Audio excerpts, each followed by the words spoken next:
Okay guys, I'm very sorry everybody in the chat. My internet just dropped down, and I guess shit just I just got jinxed. But yes, there's a lot of problem going down with the side of Mski, and still they're trying to defend those barracks up, and everything is turning up and down the sleeve. And I hope frames are getting properly encoded and everybody's having the better part of the stream and nobody's having those troubles all over again. I'm really sorry for the each and every bit of it. So I guess we are back into the game, and stream is running up and well. I need to cross check, guys, one sec. I hope everything is good, guys. Keeping my finger crossed.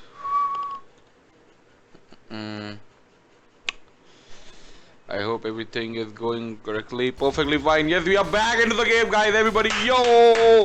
So this is KingCharlie on the house, and finally everything is perfectly fucking fine. I hope we don't have any shitty disconnect. I don't know why the fuck it happened. I have a static link and I have a dynamic link as well. Right now we are working on my another line. So yes, I have changed my internet for you people, because for me streaming is everything. For me providing the insane pack action is everything. And now the action is down the line is gonna be Mski versus Faceless.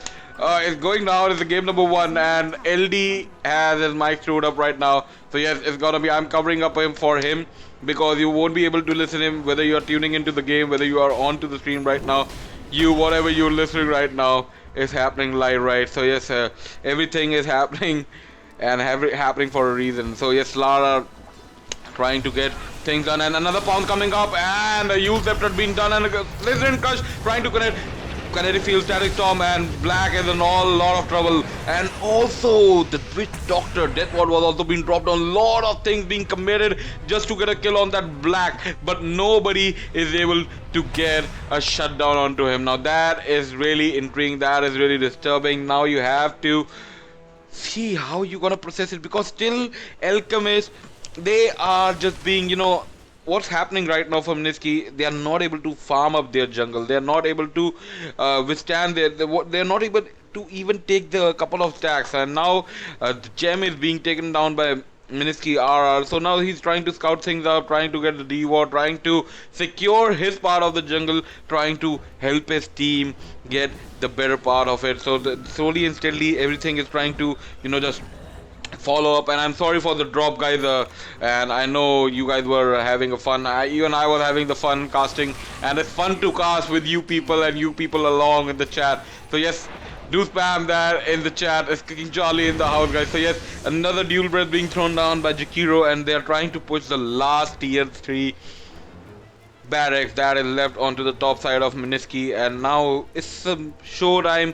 Can Mski defend it in game number 1, or will they let it go? Because I guess in 19 minutes we saw that barrack 2 being brought down, and now it's another 10 minutes into the game, and still Mski is really defending it well with the help of BKB. But every time that BKB is being kicked in, is being thrown out, you get a 1-second demise onto that BKB. So yes, every time you use that BKB, one of the charge, and you can't go below 5 seconds. So yes, you have to keep that in mind. You have to keep it thinking. You have to think beyond that. You have to keep in mind that BKB charge is soon gonna run out, and when you have to use it, when you can make the most of it, when you can make things happen for your team. So yes, things are certainly not shaping well onto the side of Mski. But what is going through right now, what Faceless is processing is they need to go and get that Roshan. They'll get that Rosh up. They'll get provided I guess the Aegis to the Slark, and so that he can just respawn 2 times. And they are farming up, but they are in that due course of time, they are providing all the time, all the extensive time in the world for Mski to farm up. Now Raging Potato is increasing in net worth time by time, and we know that Rival Greed factor kicking in. Every last hit tend to give you more gold, and you don't let that Grievous Greed. So you see all that Grievous Greed being dropping down 15, 18. Now he's getting all those last hits, trying to get all that farm up. Each and every creep hit is taking Alchemist to another end. So just now, what is going through the mind of, see all that graph being turned up, Faceless, all the net worth graph just coming down from 5,000 to 0. So now this is a huge change. Now that is gonna be a play factor. That's gonna be a game turnaround. Even now you have to keep it in mind that you can't stall this game up. You can't stall this game up. You can't be strolling in a park. You're just going out and getting all that farm. So everybody's desperately waiting for that Roshan. Like you wait for your girlfriend when you propose her, you wait for the first proposal when she says yes, she will marry you, or maybe she'll be your girlfriend or what. It's the same thing when you have to wait for Roshan. It's the same feeling, and when you have that ages in your life, you feel so ballsy, you feel so bold, you tend to throw your girlfriend away from your life, just like you tend to throw your ages sometimes. But yes, if you capitalize it well, you can make a disastrous impact onto your opponent using your girlfriend, using that ages of mortality. I'm just putting a different state, but yes, right now it's gonna be a smoke of deceit coming down the lane. It's gonna be Nuts who's gonna be getting crushed down, and he's making a TP onto Unstable Concoction. I don't know what was going through his mind, but yes, Nuts got nut sacked right into his balls by Alchemist. Poof, yeah, and that is how he did it. So I'm clapping my hands, I'm jiggling my hands, I'm doing a lot of stuff, yes, but you people can't see it because I don't want my face to be shown onto the camera right now because I'm not prepared for it. It's not that I'm shy or something, it's that I didn't have a bath. So I have been streaming for like around about maybe 48 hours straight. So yes, another Roshan. Now this time is gonna on the side of Faceless. Will Mski just come and secure the Roshan? I guess not. There are no way taking this ages. They're gonna let it go. You gotta let it go. You gotta let. So that's like a thing. You gotta let it go. But this age is gonna be a huge factor right now if you come into the serious mode. So this Roshan thinking is gonna bring old memories for Mski, like what happened in the first 19 minutes of the game. The history is gonna be repeated up all over again. So 9 plus 9 is 38. So I guess so. Yes, it's 38. It's perfectly 38. So first 19 minutes you get 2 barracks down. For another 19 minutes you are not able to take another side barrack down. Now this is gonna be Roshan number 2 into the game. Ages number 2. So I hope we don't get an ages number 3 because there's a prediction in the game, the amount of Roshan that's going to be taken in the entire course duration of the game. I have predicted it too, and I see a lot of people did follow me up, right? Because I got a lot of predictions right. So yes, I don't want you people to feel left alone and feel getting that wrong, because you get some points if you have bought that battle pass. But yes, truly speaking, this time battle pass is totally completely hot shit. I didn't like it. It's no fun. What was that Halloween streak again? You're getting some for 5, 6 shitty crap streaks. But yes, an Abyssal Blade being completed directly onto Slark. Now Black is onto something, and now this Abyssal is gonna be hunting down that Alchemist. Is gonna be pushing him down, and if we talk about that Abyssal being connected onto StarLadder or maybe OD, they're gonna be shut down so easily. So main thing for right now, what can be the best scenario Mski they're always doing, anytime a target is being targeted onto their team, Astral Imprisonment comes up, it provides you that 4-second kick in and you get to fight in the meanwhile. So yes, everybody's trying to FL, going to use a liquid fire, and Miracle is standing right next to him and use Scepter. Nether Blast is not going to connect, and Ice Path up, he will be thrown down by Nuts, and they're going in, and the wall lock is trying to, and Pugna Ward giving so much damage, and the BKB thrown down, and I is standing there fighting. Jabs is there, but the range barracks are gonna fall down, and Miracle is a lot of trouble. Black Season Clutch being connected by StarLadder. Another use Scepter trying to save him up. Kinetic Field, Static Storm, and Astral Imprisonment from, oh my god, what a mistake coming out from Miracle. Desperation leads to demise, and that Astral Imprisonment, there was no BKB onto Slark, and that could have been a huge turnaround. They could have gotten killed. Pugna is down, Jakiro is down, all they got is a range barracks. Black is in a lot of trouble, and Dark Pack being thrown down, and I guess they're gonna go on XY, and they're gonna get, it's gonna be a complete team wipeout. We have seen a lot of turnaround in this tournament, and Mski, we know them, they did a 3-side mega creep yesterday. It's nothing new for them. They are always preparing for 3-side mega creeps. Their entire foundation of Dota 2 depends on 3-side mega creeps. So it's gonna be 6,555 EXP turnaround at 2,873 gold dripping down the line against side of Mski. And look at this Alchemist making a TP with his boots of travel, already pushing things up, and and he means serious business. He wants to get that mega creeps onto the side of top lane. He wants one lane to be kicking in. He knows there is no buyback coming out from Slark right now, but he knows everybody is just popping in and gonna be using that acid spray all over again, trying to push things up. But yes, what a huge turnaround of fight. Getting one range barracks, two side mega creep is nothing new for this team Mski. If you guys didn't see yesterday, the very first game is gonna be Fnatic versus Mski, and what a turnaround. Three side mega creep, that divine rapier dropout, Templar assassin, life stealer, those combos, those combos of gameplays. And we know Mski, how they use their OD, they use it exceptionally well. They know each and every bit of it, and so mega creeps is nowhere gonna haunt them, because they are truly prepared in their mind, in their soul, in their guts, in their butt, everywhere they are truly prepared for that. I don't know why my broadcasting software is showing me 0 viewers, but when I'm tuning into the channel, it shows me a hell lot of people are tuning into the stream. So I guess you guys are having a lot of fun right now. Oh, so I guess you people are able to hear me clearly, right? So yes, do spam that like button, yes button, yes. Can I get a yes in the chat? You guys want me to cast, or what? Should I stop? Can I get a yes? Can I get a yes in the chat? Say yes. Say yes, go Charlie. Otherwise I'll stop, guys, if you guys are feeling annoyed or paranoid or something like that.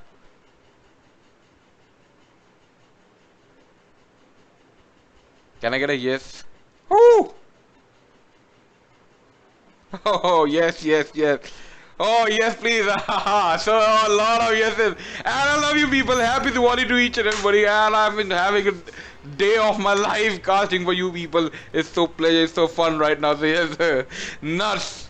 Is getting nuts. He's getting that point booster. He has straight away shown that he's going for that Agni Scepter, getting those two golems erupting the surface of the earth, and too much destruction, too much deforestation. So yes, afforestation is when you plant trees. Deforestation, you see every time you see in Dota, it's like there's a trick that how many trees are gonna be evicted. There's never an option how many trees are gonna be planted. I hope there's a hero who can plant trees, tree and protector, but he only heals the tower. But yes, he sprouts, he overgrows. Black is on the trail. Black needs to get some more item. If I talk about the BKB counter right now, how much BKB times is left on Slark? 7 seconds. If you talk about Alchemist, it's 8 seconds. OD, how much? 9 seconds. So StarLadder is still struggling for his BKB. I guess the next very item is gonna be going up, or maybe a 4-star. Disruptor has a blink and a Yule now. That and Witch Doctor is the most deprived one on the farm, and Aghanim Scepter being brought down by Alchemist, and he's gonna be giving that to one of his allies. I guess it's gonna be a Witch Doctor, and Witch Doctor is gonna be having that. Okay, so Witch Doctor got his ultimate, bitches. Now this is getting Mski and Paralytic Cast with the Death Ward. Now this Death Ward, if it goes entire duration, now what are gonna be the circumstances right now? I'm gonna be portraying that Pugna is gonna melt down into pieces, like it's gonna totally melt down, just like a candle. And we know that wax on, wax off, so it's gonna be kind of that thing. And Warlock will be having a lot of trouble with that Death Ward. So is Jakiro. Jakiro can be the tanky bit, because I don't consider Jakiro somewhat kind of too squishy into the game. But yes, it's gonna be a fun factor, right? So yes, Undying is having a lot of problem. Let's see what is Undying getting up with the item. He is having a buckler. He has a pipe of insight. I guess another Aghanim Scepter would do great onto the side, but yes, they are not able to capitalize. Mski, they know they have to defend two side mega creeps, and look at that. Welcome is looking at the push rate he's doing, and he's trying to provide Aghanim Scepter to each and every teammate of his. Witch Doctor was being the first one, then goes with the Disruptor, and Black just following up. He's trying to cut that Alchemist up. He knows Alchemist there, and another sentry wall, and then use the scanner. They know oh, StarLadder, run for your life, bitch. They're coming for you. Blink. Oh, what's up? Heal, up evil, Glimmer Cape. Oh my god, he escapes. Wow, what an escape. Escape of life. That is too fast, too furious. Part number 8, guys, for you. That is how you drift. After Tokyo Drift, there was Paul Walker, and we will miss you, Paul Walker. Yes, everybody does. So everybody does, right? He did a tremendous job in that movie, and I hope we see him again in the afterlife. if his soul is still there. But yes, anyways, we talk about the soul right now of all the souls who are watching this game, and we get back into the game. 14-11 the score, 44 minutes into the game, and things are getting messier and bitter by each and every second. And Black trying to move in, blink in, jump in, kinetic field, static storm for a Jakiro, and Deep Fire trying to help his teammate. A live drain be thrown down by I and providing all the HP. Jabs doing the needful and securing his ally and making sure he doesn't die and deprive himself of death. And another fail, like what we can't say is a fail gang. And Blink in, Season Clutch and Abyssal Blade connected onto StarLadder, and he's getting what he came for. Another Necropile being thrown down, and Alchemist is a lot of trouble, and down goes the Flesh Golem, giving that stun. And whenever that Golem is being erupted, now they can't cancel TP. Oh, Ice Mark! That BKB at the very last second, not able to stop that raging potato. The potato is still rolling on the floor, but whenever you see that chemical rage being popped down by the Alchemist, he's moving up and down, jiggling like. And if you have seen the taunt of Alchemist, it's just like a rolling potato, rolling down the streak. And we see Mski having the 15,000 net worth lead, and another blink in, and Gem of Truth had been dropped down, and now that is something good. A huge loss. They lost the gem. They have the vision now. The observer ward be dropped up, and not going to evict that observer ward. And Nuts going back to his job, scouting up Roshan. His job is to check Roshan when he's gonna be spawning up, when he's gonna be like pinging it to his teammates. Yeah, the Roshan is up. You can go and get your food. You can have your breakfast, lunch, or dinner, anything you feel like. So yes, if you have Roshan for the very first time, it's gonna be your breakfast. When you have it for the second time, it's gonna be your lunch, and the third time you get a treat, because the dinner time is a treat for everybody. It's a sensational thing that you're having the Roshan for the third time. So it gives you a cheese so that you guys can fill your stomach up to the, what you can say, to your neck level or something. Yes, it's gonna be a treat to kill Roshan. So every time you kill that Rosh, it's a poor little soul. I don't know how many countless lives were lost in that pit, but yes, it's still happening, and it will keep happening till the day this game goes on and on. But yes, right now Mski is trying to move up, man up, and they are all inside of two-side mega creeps. And seeing them play right now, it doesn't feel like they are on two sides of mega creeps. They're strolling around, creepers are being pushed up, Alchemist Illusion tanking up, and he's on 35,000 net worth, 35k of net worth. He's moving around about 11k ahead of that of Slark. Now Black needs to get something, because this Alchemist is providing Aghanim Scepter to the entire world. And what is he going for? I don't know. There's something coming up in the Korea, and we're gonna be seeing that, flashing it up any second. What is it, my friend? Okay. What does he get, man? He sold something off. Okay, he got a Majonlier. So now he has a Majonlier. He'll putting the Majonlier. He's gonna be pushing those creepers fast and popping up that Manta, coming up with all those tuck, increasing his attack speed. And I guess he didn't consume a Moonshot till yet. Okay, so he didn't consume a Moonshot. He went for the Aghanim Scepter on to Witch Doctor. That was much more of importance right now, and I guess it's some smart play coming up. It's hard work plus smart way. You're going up, you're doing what is necessary, and yes. Okay, so now everybody's smoked up, and we are moving up for the second gang, and we got a seeing up. Not the second gang, another smoke coming up, and another gang trying to be committed onto the side of Faceless, trying to get their barracks, but they know the Roshan is up, and everybody onto the side of Faceless will be coming at the same moment as well. Everybody knows that Roshan is going to be spawning up somewhere from 8 to 11 minutes, and now this is going to be a disaster if this fight goes pesky little like thing onto the side of Mski. Now Mski gonna be a lot of trouble, and Jab's coming up using his Pugna ward and dropping the ward, and the Drod is dropped down, and everybody gonna be backing up onto the side of Mski. They don't want this fight, they don't want that Aegis, they won't want that cheese. They'll defend the high ground, and I guess they'll get that Aegis. So I guess there's somebody on my door. It's Diwali season, guys, so somebody might be getting me some gift or like something like that. I don't know what they are coming up with, but yes, something might have come to my door side. But yes, right now things are moving up, things are really shaping well onto the side of Faceless. But yes, if you see that graph, Mski is getting the better half of it. They're trying to get each and everything pulled in, and they are going to, like, just temple over, just ponder over each and every part of it. So an ice path being thrown down, and Roshan is being hunted down by Faceless. Now another smoke of deceit coming up. No smoke this time. There's no smoke onto the side of Mski, and Mski just going in, and they're trying to move out from the Roshan pit, and Black moving out, and the Aegis. And still, we have a Jakiro who's gonna be scouting up in the rock pit, and Black going in, going for the disruptor, and Dark Pad being thrown down. But yes, another blink in Sridhan Kush, and a kinetic field and a static storm being thrown down with a death ward, and nobody fighting, and there's no BKB. Sanity is being dropped down by OD and bringing down a lot of HP down. The Black getting a soul rip from his ally XY, and he's fighting up with Raging Potato. BK being dropped down, another kinetic field dropping in, and 4-star being used, and Glimmer Cape being thrown down, and somebody's trying to escape. It's gonna be Alchemist paralyzing cars with a Maledict coming up, and can they save Raging Potato? It's the must more important, and Unstable Concoction will be dropped down on Black, and he's trying to bring down Black. Sridhan Kush trying to break down the follow-up damage, and the fire is still moving on, and it's gonna be Fatal Bombs being thrown down by Warlock, and it's gonna be 4-star being done to I just to make him escape, and a liquid fire, and this gonna be live drain coming up, and finally that Alchemist, that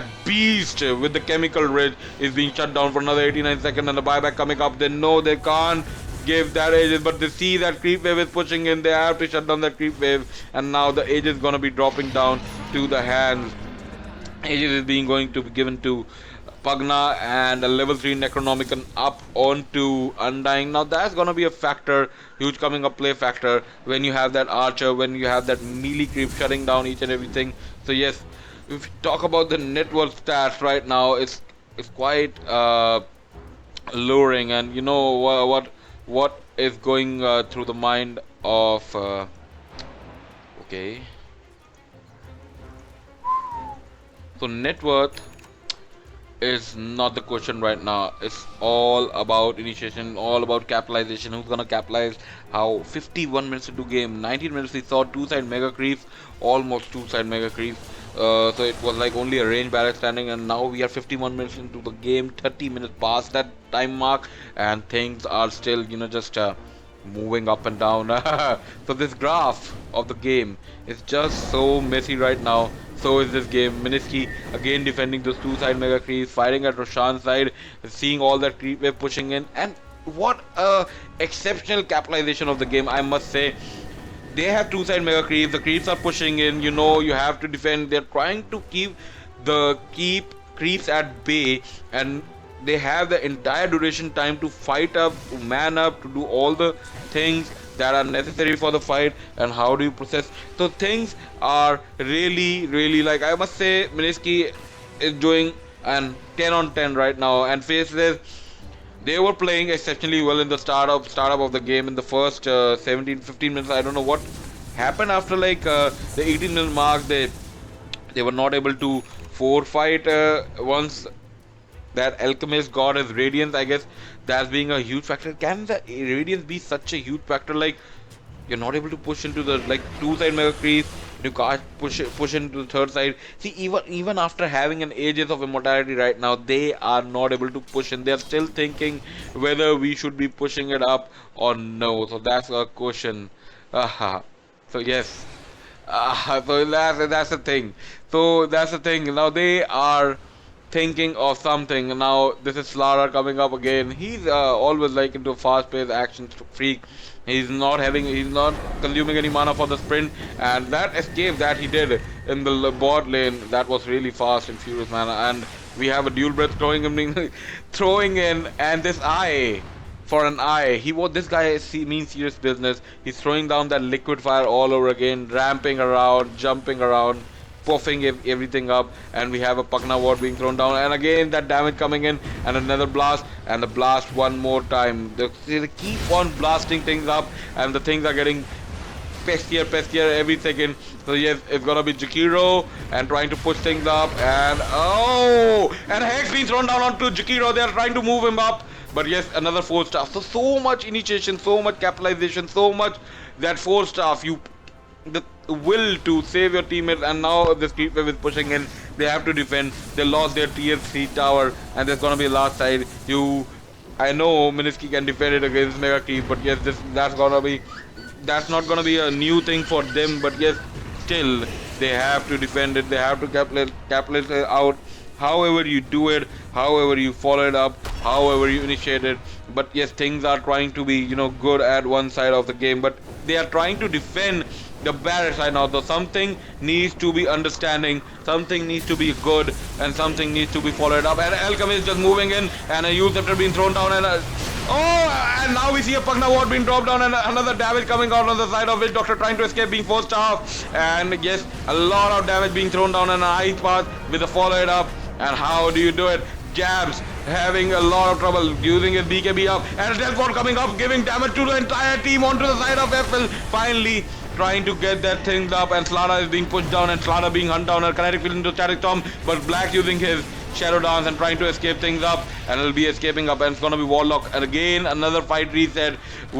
Outworld going down into the fountain, and the middle tower, that the tier 4 1 tower has been brought down. But yes, I guess they will happily take it. They'll happily trade a Warlock for a StarLadder, and they'll try to get the tier 4. But again, the barracks have been defended. Black is out of his mind right now. He's thinking what needs to be done, how do you capitalize it, how do you follow it up, how do you try to initiate, how do you process things up right now. And the barracks are still intact onto the side of Mski. So how do you do it?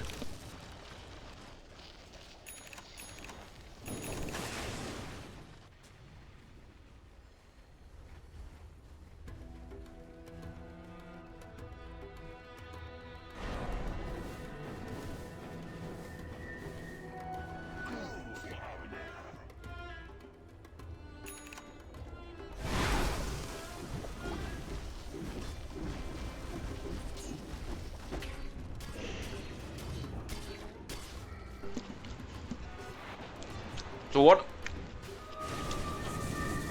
I was having a bite meal. My mom came just out. She told me, have your food. It's already so cold right now. I need to heat it up. But I'll have my food after this game. I had just had a bite, right? So, 39,000 into the net worth and 30,000 on the side of Black. Now, when is this game gonna end? Now, that's a big question right now. 56 minutes into the game, everybody's trying to man up, trying to get things done, trying to push, capitalize whatever is being done right now. So yes, things are shaping up well onto the side. Dark Pad being thrown down, and Pounce being used by Black, and used after being done by the Disruptor blinking, and used after Kinetic Field Static Storm waiting up for his team follow-up, and unstable concoction being dropped down onto Black, and Black is gonna be shut down with an abyssal blade. Oh my god, this is holy crap shit. Sark is brought down, and now it's a disaster on the side of Faithless. Black being shut down onto Slark. What do we have here? Like, how in the hell you lose a game with such extensive lead? How do you let's just how do you just I don't know, man. I don't have any word right now, like, but yes, the things what I am seeing right now is I just saw Black Diamond. So yes, I am not being biased onto anybody or like whatever is being done right now. So I am getting a lot of Diwali messages. I'm just texting to people right now with casting. So let's have a check on OD. OD, I'm saying. Let's have a check on LD whether he's casting this game or not. Whether we are able to hear him properly or not in the game. Steal that as a Rubik. Oh no, this is Miracle we're talking about. So it's essentially. Oh my god, he's back! He's back! Enjoy the game, people! Okay. This could add up. They are sieging, you know? They are going for the siege. They want Black to buy back.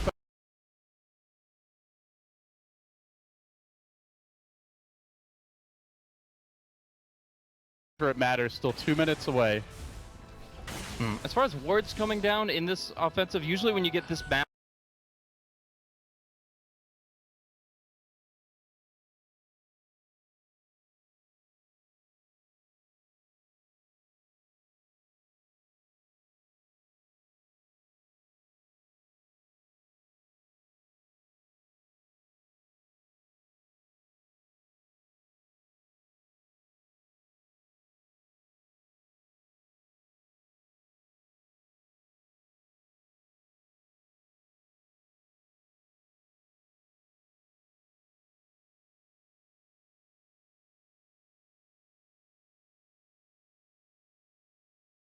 You need damage. Look, he's hitting so fast. 1.0 base attack time, nearly max attack speed, but he's only hitting for 160. So what do you get rid of? Octarine? Well, no, a lot of the Manta? Yeah. a lot of the damage is proc based, right? When you proc lightning, when you proc bash, like Yes, more damage comes it can out. be, for sure. But at the same time, like, you would still like to hit a little harder. Like, if you were up against a Bane, you'd be almost doing no damage. Oh god.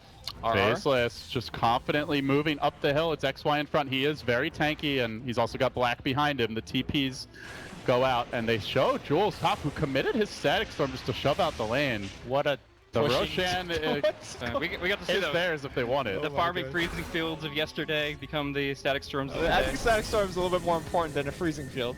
If you know where they are, it's To okay. be fair, Disruptor getting items is huge this game. If he gets a refresher, anything dude. to help keep him alive. The Venn diagram. Oh, let's go. Or just stack it hard. Pioneer by FY God with the Midas refresher Aghanims build. And you can set it up with the ultimate from Miracle. He could just jump in. Actually, It's coming into. actually, that's some pretty sick synergy. All right. I'm sure that's what Rage They don't need the refresher for that, to be fair, but Yeah, like you can Astro Imprison and it's so slow. Like it's short range, it's a full cast animation. You just get in range to Sanity's Eclipse them to initiate. Dude, that's a that's- hell of a way to win a game. if Mski gets that off, I think they just win. game. The throne just exploded on you. Yeah, that's like the game just can't handle the awesomeness and just over. Okay. Oh, we're still not really. This is game one, by the way. A lot on the line here. A trip to the Boston Major, but it is a best of three, and Faceless not crumbling under the pressure just yet. Certainly showing a lot more resilience than what Fnatic did as they work on this Roshan. But Mski just see him like the Okay, he scrappiest switched his team in the item again. qualifier. He's got butterfly now. Okay.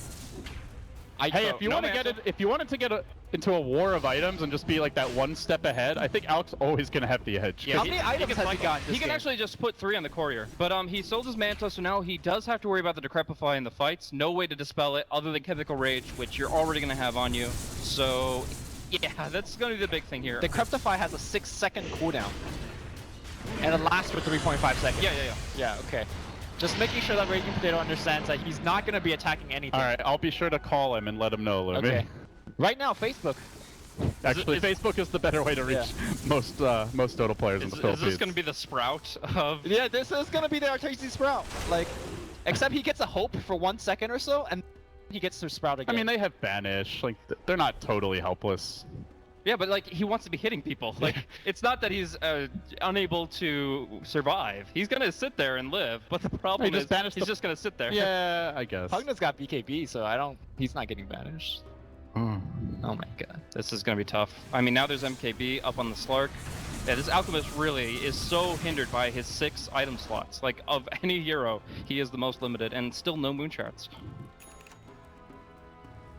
Maybe he forgot about eating shard. I'm sure he didn't. I'm sure he's just trying to think about the next item to optimize his build. Okay. I mean, To be honest, you can have as much attack speed as you want. A lot of the Alx issues are still like actually hitting people with the crap. Like, does that extra attack speed really matter versus something like the ODX or buyback or potentially changing out another item? Hard to say. As RR threatens for a jump. I guess if you get Lotus on a teammate, then suddenly this build is the best. But if you can't dispel and nobody can dispel for you, you're in trouble. Crush? Oh. Oh, they got that glimpse. BKB. It's fine. Okay. That's still good. BKB. It's definitely 5 seconds now. I think it's been that way for a while. Still, they're not going to do anything here for 30, 40 seconds. Alright, this is a hell of a Dota game. It really is. Again, like, it's been 63 minutes, and again, every single moment seems so high tension. Faceless still trying to break this third lane, which is full. HP on the melee, fairly healthy on the ranged. Buybacks aplenty abound. And RR looks to make his move. It's the offensive force that, but quick on the draw is Jabs. He gets up the BKB. They send the Alk rushing in and now has to back away. Hexed. He gets hexed. He will be focused a little bit, but he is not an easy kill. So after all that, Pugna BKB is down. Bot lane's pushed in. Somebody needs to go defend. Effigy's no longer available. I'm just waiting for this OD ulti into Static Storm, guys. Yeah. I can't stop thinking about it. With the Veil. Yeah, if you get like 3 heroes together on that ulti, then you're just win. I think that's what Miracle's looking for as well. But the Raxes are being sieged. That Angel Lens allowing jabs to, poke up sometimes. They're so nervous. Faceless just know how Blitz. dangerous it is to go high ground, and they found Jab. Doesn't have the BKB, does have the Aegis though. They're gonna try to focus him here. The rock gets dropped. Jab's almost dead, not quite yet though. Potato working on him, brings him down once. They kill off the Golem, and now the Death Ward zoning back everything on Faceless. It's a strong upheaval, but they can't really fight into it because of that ward. Potato gets off the stun just barely and pushed away to safety by Miracle. So Aegis cracked. Tier 4, look at the base, man. They They're can't buying push out so the much time. They have to choose between top and mid, and they're getting pulled apart a little bit. Faceless though, unable to cinch the noose here completely. Just slight chip damage on one tier 4, the other already killed off long ago.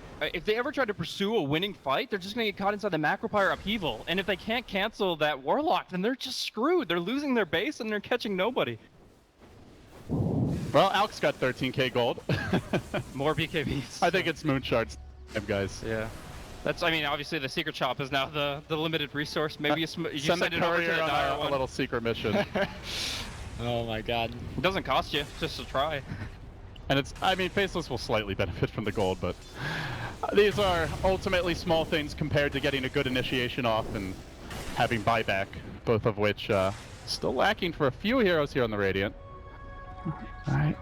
I think Faceless are starting to get a bit confused about how they easily end this game. They're taking tier 4s all the while, Yeah. though. Like, No, they already took this one. They did Yeah, like but slight damage to this tower. It's damage that It's doesn't damage, heal. right? There's no treant in this game. This is like finite pool of... It's not enough. They cracked an Aegis for that. Like, I think Mski's very comfortable And if with they have that. to wait another 10 minutes to do that exact same amount of damage... is definitely not comfortable. They are one mistake away, right? So is Faceless. Yeah, I think they're... Less so. But Yeah. Here is an opportunity. They're going to show Yo. Jay... Or, Yo. sorry, yeah, Raging Potato's just going to stay on the map and... Scan But does where's find their the damage? Undying. Where's their damage? Brink Crush, okay. There's gonna be Storm, they BOT too, but gotta be careful about top. They will get black. They need to force out buybacks. Go mid. That's the key. It's not just the one mistake, it's punishing that mistake by actually getting to the dire side of the map. Well, everyone else is going to march down mid. We're going to see Miracle clear out this bottom lane, and then Bimbo working on the top, and they will all converge on mid. I think he's going to have to buy back here. Yeah, it looks like there's enough time. 80 seconds, full level 25. It is going to be BOT's level 2 as well. No, they're looking for Jumping more. on the StarLadder. They RR. can get 2. That was huge. Does he see anyone just yet? Not quite. He He's will see going in XY. blind He will see XY. if he sticks around. Oh my god, the fish eye vision, please. Where's some glasses? Where's his Moonshard? Come on. Oh, it's daytime. It doesn't matter. Okay, we're gonna BOT 2 now. One more push, I think, on each lane. They will back off, and then the whole 5-man squad going to converge. The rock be up. The timing works out here. By the way, Jules, Refresher is fairly close if he wants to buy it. BOT level 2 into the lane. And they go towards top. They think about it. Where are they going to go? If you see the Slark buyback TP, do you just static storm the TP and just take him out of the fight for another 20 seconds? Maybe. Okay. But he might BKB prematurely. We'll have to see. Raging Potato now working on it. They're going to static storm the zombie man instead. Still no buyback. Look at that slow Heavy upheaval. commitment. And now look for the ultimate from the OD. He moves in deeper on the jabs. BKB committed. We're not going to get that combo though. Raging Potato though smacking down the tower, unable to finish it off. Ice Path is there. There are no creeps at the base. Mid is pushing out against them. Bottom lane also. And they don't get the buyback they wanted. God, they don't get anything from that. Well, they kill Black. But that's Yeah, I mean, beyond Yeah, the kill. but that's it's not a reward in of itself if you can't punish Right, it. that's what I mean. Faceless could make mistakes. Mski cannot. So right now I'm realizing, and obviously so is Jay, that he's getting controlled so hard every fight. Hex, Ice Path, Decrepify, constantly going on him. They need a Lotus Orb so bad.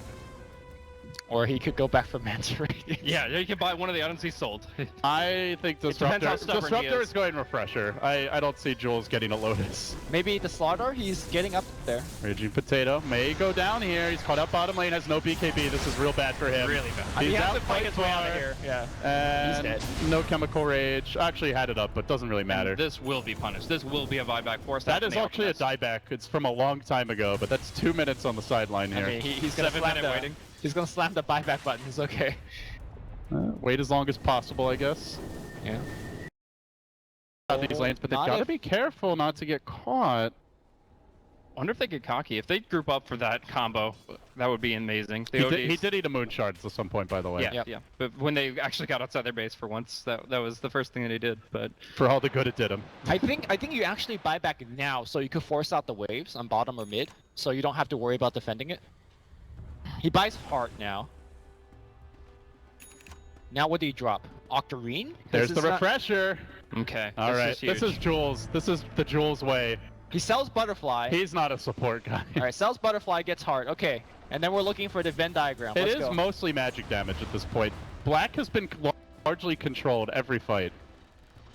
He's bait. He's like, come at me. I just bought back. I have no That way is back into very this game. tempting. StarLadder going for the crush. He only finds X-Fight. 4-step down to the low ground. He'll get out, but now the Hex. Bimbo in a bit of trouble. 4-step back. Miracle saving him. And they will disengage. Yep, Tombstone committed on the high ground, so none of that For a whatever while. it's worth at this stage. And Raging Potato holding the line. Mid and bot is being pushed in again. Somebody needs to defend that. Tier 4 is down to half HP. They're just really all in on the good static storms, it feels like. That's the main way Mski wins this right now. Yeah, and the only way Miracle is moving right now is Pike. He doesn't have a Blink Dagger, so he doesn't have the full surprise factor. And I'm sure Faceless have got to have talked about it by now, and they're keeping themselves spaced out. 70 minutes in, stamina becomes a factor here for both of the teams. I mean, loser has to play another best of 3. Yeah. This is not a BO5. No, it's a BO3. Right, exactly. So it's not as bad as it could be, but it's still like this is definitely where they are getting fatigued. Yo, this tier 4 being sieged by that truck. Meanwhile, though, Jabs just poking in, blast here and there where he can. It's going down, man. It's been up for like 20 minutes with a Pugna Jakiro. I don't think Jakiro scratched it in ages. There's the Decrepify, there's the Blink, the Crush as well. He's got the Cheese, the Static Storm. Look for the Refresher. He's gonna get it off in time. That's a little bit late. Black BKB'd. Oh, he got it off. That's not ideal. But still, he's gonna try to man fight Raging Potato, bringing him down. This is a dieback on the Alk. It looks like he's low. He's dead, and he's out for 2 minutes. Meanwhile, the Death Ward on the high ground. Miracle trying to make it back, but Black is charging in, going for the jugular now. Working on the melee racks at long last. Faceless have cracked them wide open. That second Static Storm just a bit too late. And that was the dagger into the heart of Mski's hopes here in game number 1. But my God, the resilience of Faceless and Mski, admirable effort from both.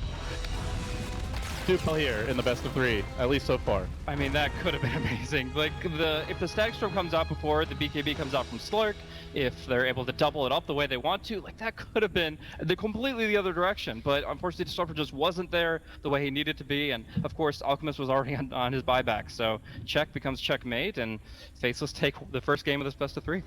Woo! Well, that's a good appetite.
Dire's top tower is under attack.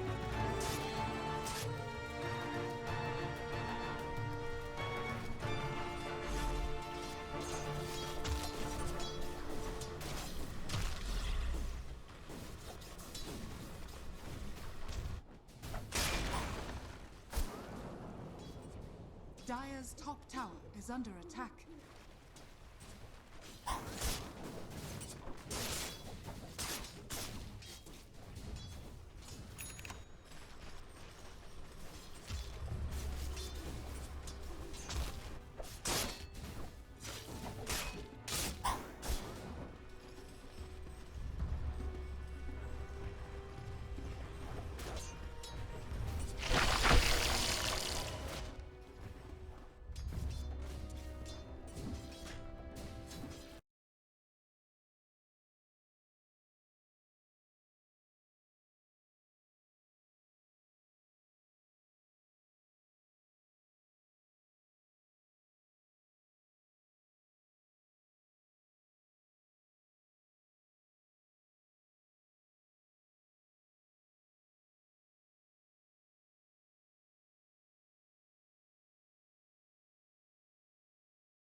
Dire's middle tower is under attack.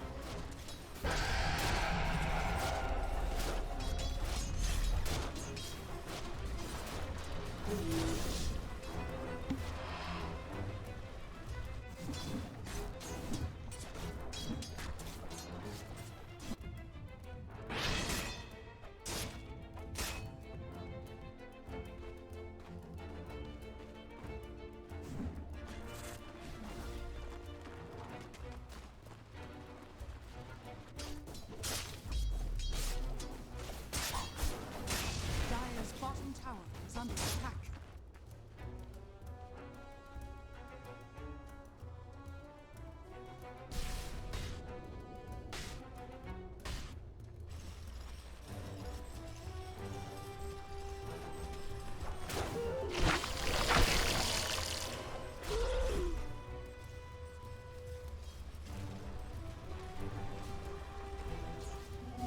The swift, the spoils.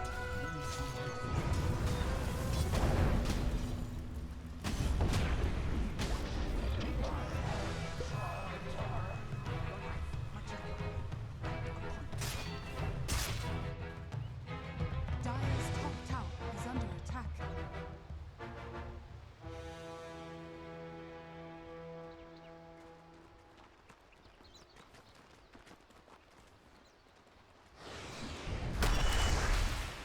Radiant's middle tower is under attack. Dire's top tower is down.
Reserve time.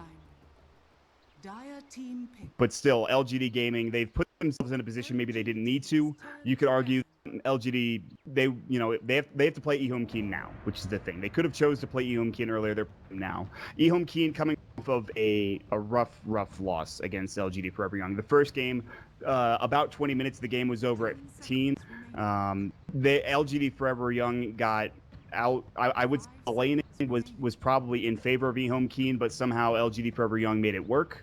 And then in the second game, it was just solid play from LGD Forever Young, who have a lot of really good players, including Yao and Show 8. So EHome.K kind of, they look like they tilted a little bit, Purge, and LGD Gaming.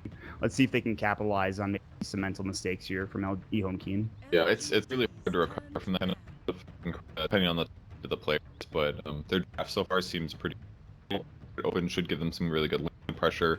Batrider gives them potential to have a really good 1v1 matchup, which can always be exploited. And LGD goes for Timbersaw Rubik. I love maybe's Timbersaw. Pretty much any on that maybe plays his yeah. But I really like his Timbersaw. He is a very good player. That guy's he's done some nut stuff, and especially on an international stage too. This guy is very good, and the rest of their team they're not slouches either. They have some very good players in this LGD squad that are looking to step up here. It's not going to be an easy series. The Batrider Earth Spirit opening, Timbersaw, Rubik. We've seen a lot more Rubik coming out as Blitz was talking about. It's been a lot more of a popular hero now. I wanted to get your impressions on Rubik, Purge. What do you think about the hero right now? Well, it's hard to say because I'm a pretty shit Rubik, so my personal opinion is going to be a little jaded here. But I think the aura is amazing right now. You get 10% magic resistance with 1 skill point. There's a lot of really good abilities you can steal that are popular right now, especially with a lot of the popular heroes like OD, for example. You can steal his Banish. Even people like Oracle can be really effective too. So I think Rubik just kind of covers a lot of bases. He's kind of weak at tri-laning, and he doesn't have very good damage, at least until like 3. But you know, he's multifaceted. He's pretty safe early, and with all the nerfs coming to support City, I think he absolutely works out. Yeah, Rubik. There was the one game, I can't remember where it was. It was the Miracle mid Rubik. I think it might have been Dream League that he played it in. That's what I want to see more of. So. I know it's not going to happen. I just like seeing Rubik in general. I think the hero is a lot of fun to watch. There's actually a huge black hole steal from EHome.K's Rubik. I can't remember who played it off the top of my head. He stole Black Hole at the end of the game where Xiao8 hit like a 3-man Black Hole. He got it for like maybe a half a second. It was stolen, and he threw it down. It was a 5-man Black Hole. The unfortunate thing is that he was the only one there, and then he died immediately after that. So it was really cool. But... Oh, okay. Well, that makes it less valuable, unfortunately. Yeah, you kind of need to kill people in this game. Pretty sick effort, but Black Hole is definitely one of the most fun abilities to steal. Yeah, I wouldn't that is sure about Rubik again all the time, but you and me both. I love playing that hero, but I'm terrible at it. Anyway. So I like both lineups so far. Haven't really revealed too much. They both grab 1 support. They both grab 1 potential off lane, mid, safe lane, however they want to lane it.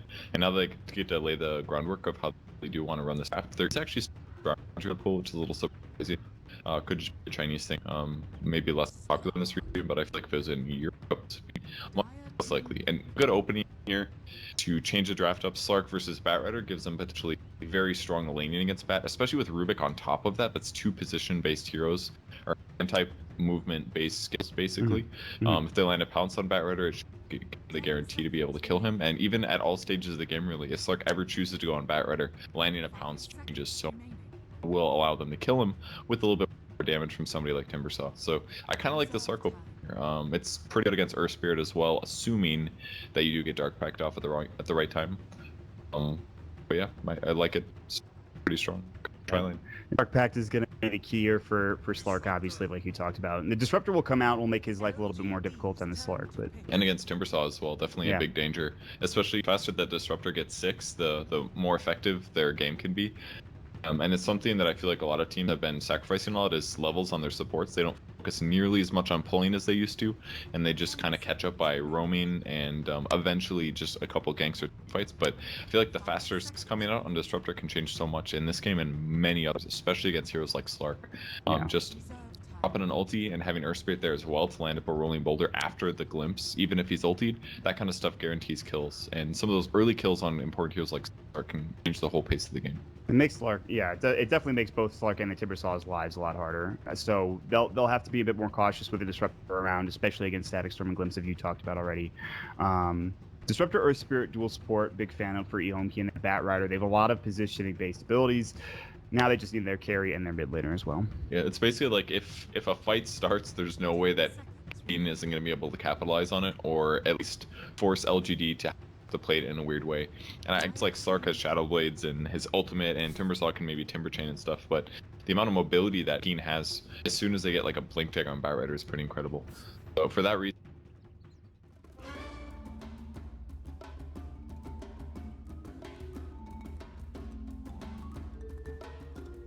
Reserve time. Dire team back.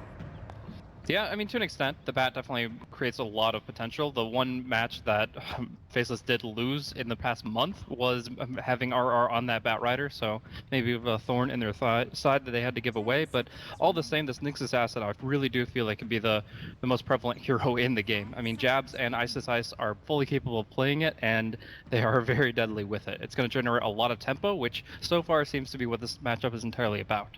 Guys, let me present you a question that's not about this draft. Mm-hmm. So This should be good. um, in the last 2 days, or today include, we've seen Mski having trouble coordinating some AoE ults together. You also remember that chaotic fight where they BOT'd into the Nyx, they missed up a stun, and Astro came out instead of a Hex or whatever. Same thing that last fight where, you know, that AoE ultimate did not come through. How much of it do you think it's like the language barrier? Because obviously an all-Swedish team, so they get that language barrier out of the way, especially in that 60-minute craziness in the late game. I would more attribute it to like the fact that they've had to constantly communicate for the past 70, 80 minutes. I would have to say that like in that time period, it's so hard to keep your cool and keep your head on straight. I mean, also, pretty much all Pinoys are, if not fluent in English, then have a very good working grasp on the language. So it's Swedish. It's not like but it's not like you know, I don't know, like what other teams are dealing with, where literally like they have players who speak broken English, but that's the only common language they have. Okay. I think maybe it's a slight factor, but I don't think you can like pin that. That's maybe like what 3% of All the I'm game. saying is it's happening over and over again with this team. I don't know about that. They've also been just in some clowny games in general. Like they probably should have been out of the game against Fnatic, to be honest. So, if anything, I'd say it's a testament to their teamwork that they were able to stay in those games. Mski never gives up. Yeah. And it does show that those that were worried about the stun bar making it so too easy for pros to stagger their stuns and chain disable people. Dota 2 is a game of communication. I mean, it's very easy to sit back from the comfort of your couch or your computer chair when you're lounging. You know, you've got your snack or your drink, and you know, second guess a pro is a quarter of a second off. But in the heat of the moment, things happen. Yeah. So it's all about communication. Whether you're hitting 2 spells that are meant to break Lincolns, or you're timing the static storm that's following up your AoE Aghanims ulti OD. Still some situations you don't even get to practice. It's also not a combo you practice anyway, Not at because all. how often does OD get an Ags? How often do you have a disruptor with an Ags refresher you're trying to combo with that? I don't think any team has ever practiced that combo before in the history of Dota. Maybe they should after this game. Maybe they should. I think after this game they might not get the OD Ags anymore. True. But like if you think about it, like you've seen Arrow miss on an OD because of the 4-second time factor, and just because they haven't put enough practice time into it. So the fact that this is something they've literally never tried, you can't put that much pressure on just one player at that critical of a moment in their career. All right, well, we've talked a lot about the last game, guys, but it's a best of 3, and if you're on Mski, you're looking at game number 2, because you can't go back in time here, at least as far as I know. So the bans come out, Lifestealer removed, great hero against the Nyx in particular. Could have been a good hero to plant inside him, but they're just going to ban him. They also removed the Elder Titan. Second game in a row they've done that. And for Mski, they removed the pesky late gamers here, taking out the the Morphlane as well as the Alchemist. Do want to mention, Naga is kind of the silent, you know, question lurking in the room. She just was ignored last series, and this series, or last game, and this game, she is sitting out there, still available. Faceless go for the Venge. I still think that Miracle's actually going to be playing the Juggernaut here. It definitely could be Jay, and that maybe is why the Lifestealer is taken care of just in case, but I feel like in this game, they want to really build the tempo behind the Batrider Juggernaut, and I think that Miracle's... So, I mean, if you're putting like a Juggernaut versus an Ursa or something weird, it's going to be a lot more complex. So with the Venge grab, we have seen a little core Venge lately, guys. Not all that common. Other big reason why we often, I guess it is a counter to the lasso here, but is this setting up for anything? Is it just a lasso counter? I think if you try to go core Venge, then you're just incentivizing the Batrider to lasso the VS. And you want to make it so that she's the lowest value in the game, so that if you lasso her, you're practically wasting it. You're just giving the aura to your teammates. And of course, if you don't, then she's just going to break it. Also, this is Black. I don't know if we've ever seen him play on core Venge. He's played like Pudge and Axe. I mean, he's played unconventional cores. But yeah, I don't know if he's played Venge in particular. I love CM pick. This is a very common third pick between a few of the teams that are in the playoffs here, and Mski were able to absolutely destroy in the games they pick it up. Usually using it a lot more offensively than your common playstyle, getting the Crystal Nova at level 1 and fighting with it in a duel or tri-lane. Okay, I mean, Ajo combo with the Juggernaut, obviously with the Nova spin, bite. But I don't think Freezing Field is going to get a lot of traction this game. No, not against the Nyx. With Nyx, Warlock, even Venge, you know, they have ways to all break that ult. It's also actually can be really hard against the Nyx Assassin. Like, Crystal Maiden is like the natural prey of this Predator, and if it is going to be that off lane for Ice or even the mid, you're going to see the tempo. Boy. Well, the Drow comes out, and Faceless, with the Venge pick as well, have some extremely hefty physical damage here. Well, Lumi, you were expecting 20 to 30 minute games. It looks like Mski weren't able to do that for you this time. I will say, Lumi Faces walked are into ready. the kitchen in between the games and he said, the series is over. Mski's on tilt. So, I mean, how do you not tilt after a game like that? I mean, if you want to just put the dagger in their heart, you know, you pick the drow, you have a good lane stage, Yeah, they may yeah. feel like it's over. But that said, if anyone's just not going to give up, it's got to be Mski. That's true. That's true. This team has some strong mental fortitude. So And they grab the Slark now, so they get a hero that later on can be a huge problem for Drow Ranger. There's a swap to Saver that's decent, but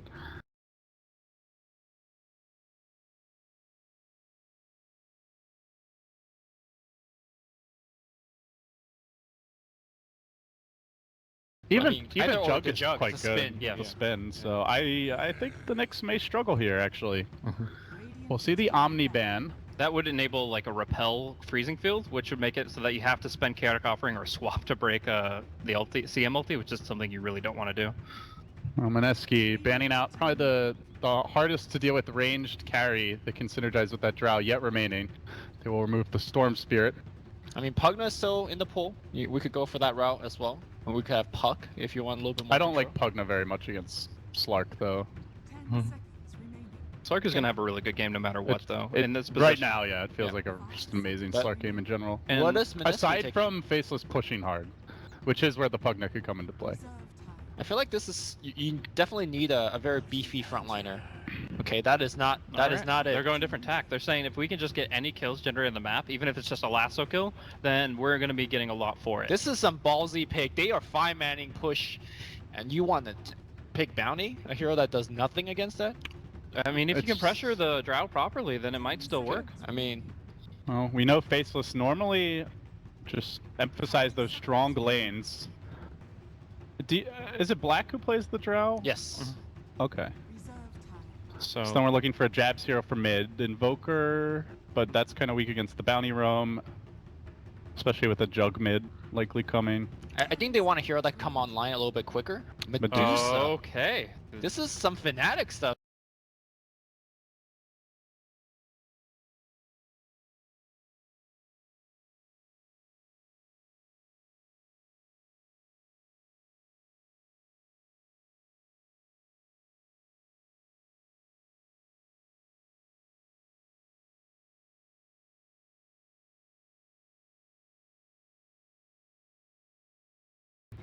And Faceless again have constructed a very strong sieging lineup, not as crazy. Okay guys, this is a special shout out for a viewer in the stream right now. It's gonna be shout out to Joshua and to his team Tristan and to his cousin, I don't know, to his cousin Joshua and Soto. So yes, Joshua, Soto, welcome to the KingCharlie show. Everybody in the house, happy Diwali to you, and I'll be switching over to LD guys. Cheers. Able to see their targets, but setting up some really good fights for them and enabling them to engage in their terms. And the second factor is ability. Slark, with outside of vision, is going to move very fast. Track movement speed is going to be really big. And then, of course, the Batrider and the Juggernaut build heavy mobility. Compared to the Medusa, who's just going to be as slow as can be. Even if she gets an item based on Yasha, she's still going to be very limited in how much she's able to move about the map. And they're going to be able to play around it. So XY, running around under smoke, probably hoping to find the man who just snuck by him. Jules plants down the Observer Ward. And RR now creeping up to that top lane. Already a Dire Obs A really interesting position to put ops. to block this camp. I guess you're up against Batrider off lane. No, this one. So that's going to make it so that it's harder to stop trying to farm up like satyrs and stuff, then you can annoy the heck out of her. Also, you're seeing any support rotations, so the bounty hunter can be free to harass as much as you want.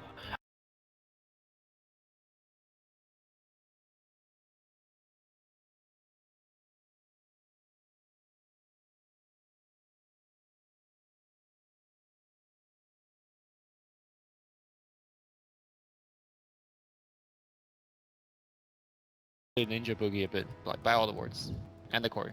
Oh yeah, I mean, And you, the sentry. you need a team punching bag, of course, but all the same, like in this edition, they want to be extremely mobile, because if they can just like get the bounty hunter in a position with Janata, when the Batrider has the boots advantage over the safe laner, then you can actually just get a kill that way.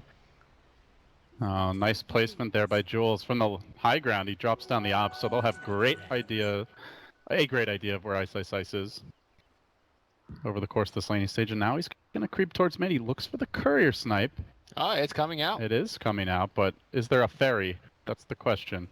A lot of times Normally people bench just... Ooh. Jules was not invis there, so they did ping him out. Yeah. Alright, so at least that's gonna waste a lot of time for XY, but where does he move thereafter? Does he actually make his move towards the top? Does he actually keep pressuring the mid, even though there's a sentry ward? It's kind of hard to decide. Well, the ferry will begin its movement, so XY going to bring those tangos out. And we do see the Slark taking that early points in Essence Shift. Has the poor man shield, already ate his tree for a bit of extra regen. With the branch, I should say. So Slow laning stage so far. A little bit of pressure going to come to Jabs now. Nice. They'll eat that sentry. That's big. And Jabs will be forced into the mana shield. XY has 2 more though. He's Oh, ready for Jesus. this. Oh, Instantly eats another. that's not bad. I mean, And all there of is that- one left. And Jules doesn't have any to counter that. So that's a lot of gold eaten up right there. Just the one sentry ward, you get the extra 100 gold advantage over the Vengeful Spirit, who already is running around without boots. She's going to be your target. yeah, not only that, all that magic missile damage onto the bounty, full HP, because you ate a ward, so extra regen. Rotating now towards the top lane. Nuts is hanging back, protecting Black, who CSing well, but at the same time, so too is the Slark and the Jug here. As we see a spin onto Ice. He's already committed the Carapace and the stun. He has a Mango available though, and Miracle eats his way into the trees. He's gonna have to eat his way out, and Ice. Looking to punish this, bringing XY, but no boots Venge. Bit difficult to get in range. Yeah, and it seems like Ice was pretty confident that Bounty Hunter wouldn't be bottom at all, because so much incentive to help the Bat Rider and to suppress the Medusa. Ice doesn't go for any Fairy Fire. Just goes for the Mango Stout and is able to sustain and trade, rather than the Fairy Fire, which is designed to survive the Juggernaut spin.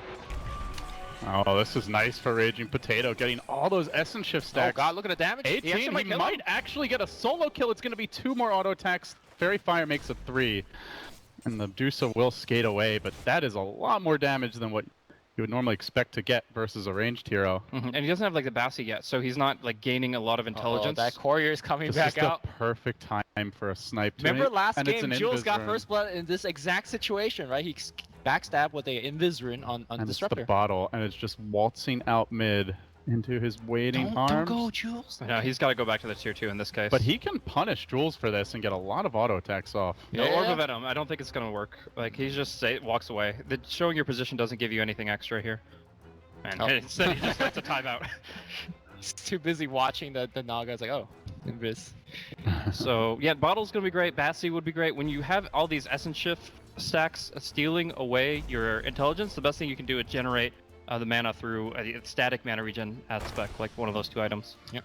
And that's a big thing to mention is that they do have a CM, so it really enables the Slark, even the Jug, to just spam their spells and apply a lot more pressure. And big part of why we see them still CSing very well, even against the Drow lineup.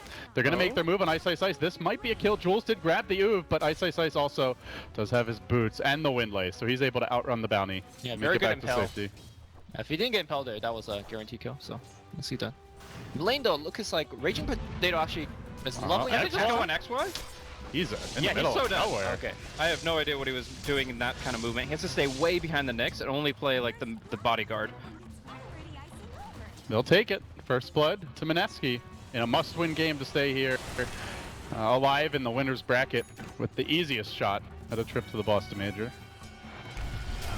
Pounce forward onto Jabs. Raging Potato making his move in. A little bit of extra Essence Shift for him. Yeah. He is leveling it up, mind you. Just the 2 points. He didn't, go hard into it. Well, yeah. I don't think anyone maxes it first. I mean, more so just for the fact that it lasts a little bit longer. And it hurts Medusa more than almost any other hero. Just the fact that she actually relies on her intelligence to sustain and survive. So it's really effective as he keeps those stacks rolling. And he's not using Dark Pact very often. Each and every one of these exchanges, despite it doing only half damage to him, he doesn't bother with the Dark Pact. Are off to a really good start, Tranquil Windlace. I mean, even if you don't have Blink Dagger, you can do something with Tranquil Windlace at level 6. It just comes down to what hero you find isolated.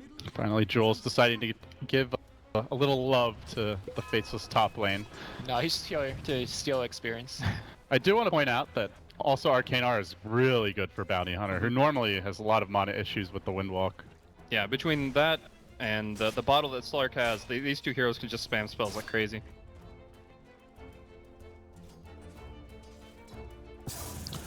Very calm and slow open here, but I'm just so impressed by Mski's core farm, honestly. Up against 4 ranged heroes with a Dusa. Oh, mid lane. As Pounce Potato, missing. a slightly less impressive pounce on the mid lane. And Xy for the punish. Ooh, he does have the ult. He pops the fairy fire. He's actually going to continue pursuit. Oh, that's risky. XY's going to have another stun soon. Yeah, has the mana for it just about. And meanwhile, bottom. Oh, very close kill. Miracle just barely catching Ice on the tail end of that TP out. So finally, the next assassin goes down. Slark and Juggernaut are great at bringing this hero down, so just finding the right opportunity for it. But soon he'll be 6, and you're committing more sentry wards, and you're having to chase further, and it's just really not worth it. Mski are really winning this laning stage, though. 2-0, up about 1,000 gold, and this is the big thing, guys. Almost 2,000 experience. Yeah, I think the getting Jay as big as possible here is going to be big, because we already have talked a lot about how the Essence Shift affects the Medusa, and if he's able to get a lot of attack speed and go like Echo and his Silver Edge, maybe even a Scotty or Moonshard, he can just lay into this Medusa and make it so that her primary way of surviving is ineffective. Yeah, not just Medusa. I mean, like, look at the supports. Venge, Warlock. These are not heroes that could really tango with Slark that well. So, he's gonna be able to find a lot of food during the mid game. Batrider on a good clip here for the Blink Dagger. He sits at 3rd in net worth. So yeah, all the cores farming well. Bounty getting decent levels. Crystal Maiden already level 5. Ninja Boogie having a way better time than last game. Bounty Hunter's level 3 now. I mean, he was sitting on level 1 for a really long time, but he's not going to be in range to get the Tome of Knowledge boost to level 6. Oh, he's going to get a courier, though. And the boost was used just to send it out the lane. This will be a freebie for Jules, it looks like. Grabs that courier kill and should make it out. Level 4 and half. Patience is a virtue. That really worked out for him. It just fixes all of his issues, really, this laning stage. Meanwhile, Miracle going for the solo kill on Ice, who will get blown up by Ninja Boogie with the level 3 Nova. Another quick, decisive kill. Will there be a trade? Oh, he should be okay with a Mango TP if he needs it. Slark's here too, and they have Bounty back. This is going to be a dead Medusa. Jabs is out of position. He does have Stone Gaze, though. Might be able to make it out with that. He turns, and Potato will be frozen. So too will Jules at the last second. But they force out the Stone Gaze for basically nothing. And Miracle doesn't even die. Here comes the trade for Faceless, such as it is. That's a push. Well, and they're going to try to zone R. Slark's already porting up top. Oh, this could be actually really good for them. Yeah. They've got Napalm on the Venge. There's really no answer, and he has the Shadow Dance available. No, still, he has Shadow Dance. He Might keep need running. to use it to get in range. Good gust, though. Pounces and doesn't quite connect. Unfortunate. He's even going to commit the ultimate. Cannot go for this, but he's going to try. He actually dives under the tower. He's got the stick charge as well. He gets the kill, but not worth at all. Hey guys, I got the Venge. It's not... he's like, oh, I have stick charges. I can, I'm a little tankier than they realized, but he was not nearly tanky enough. I mean, he did not respect Shadow Ward at all. That's a great single target heal, especially when you're not bursting him down. Exactly. It just had too long to take effect, and in the whole process, they just were able to turn it back the other way. And maybe a little bit frustrated that he's missed 2 critical pounces, one on the Medusa mid, and now just that one. But in the end, he cannot afford to give up kills like that. I don't really feel like they need to press it though. They're still they were in great shape anyway. They're still doing really well. Yeah, I mean, I feel like there's a critical window where before Faceless could get their Drow push going on, they need to start getting a lot of kills. And maybe the pounce on the mid lane. Raging Potato has dodged. the ultimate. Gonna go into jabs here. There's the slow for the Bounty Hunter as well. Stone Gaze up again. Doesn't matter. Shuriken says hell no. And Raging Potato, he runs back into the bench. He's okay. He's okay. Oh, he's so aggro. No way he's killing her. But at the end of the day, actually, the Stone Gaze just expedites the Medusa's death there. By expending so much mana, 200 mana, I think, on that ultimate, you're losing all that potential mana shield. So they just shuriken right after it and get an easy kill. So, Black's still free farming here. So we'll see him grabbing the Morbid Mask. Really not that good for the expectation here. He's really got to view the one carrying the team on his shoulders in the early game, because he's the tempo core that's also giving the Medusa damage. So Drow really needs to be big, at least in levels, if not farm. And just, I mean, he's good in CS, but across the board, Mski is doing better. How does this Batrider have the same amount of CS as Drow? Exactly. Like, Blink Dagger's online, by the way, so I imagine the first gank that we're gonna see is gonna be top lane. Ice playing footsie here with Ninja Boogie. I like the raindrops actually. Allowing him to survive Nyx combo is really important. Is that enough to live through the full combo? Yeah, because Vendetta's physical, right? Yeah, and the next, but the an impale will not do almost any damage, and that's the big deal. Yeah. Okay. Ice is not having a very good game compared to his customary laning stage, and so much of that is just the matchup here being really well chosen by Mski. Not an easy Nyx lane. Well, Jules getting eyes here on the Drow Ranger. Bat Rider is en route here with the Smoke of Deceit. I think you just go on the Warlock here. It's a lot easier to get him, but instead of somebody that he can Shadow Word. He's so close to Golem though.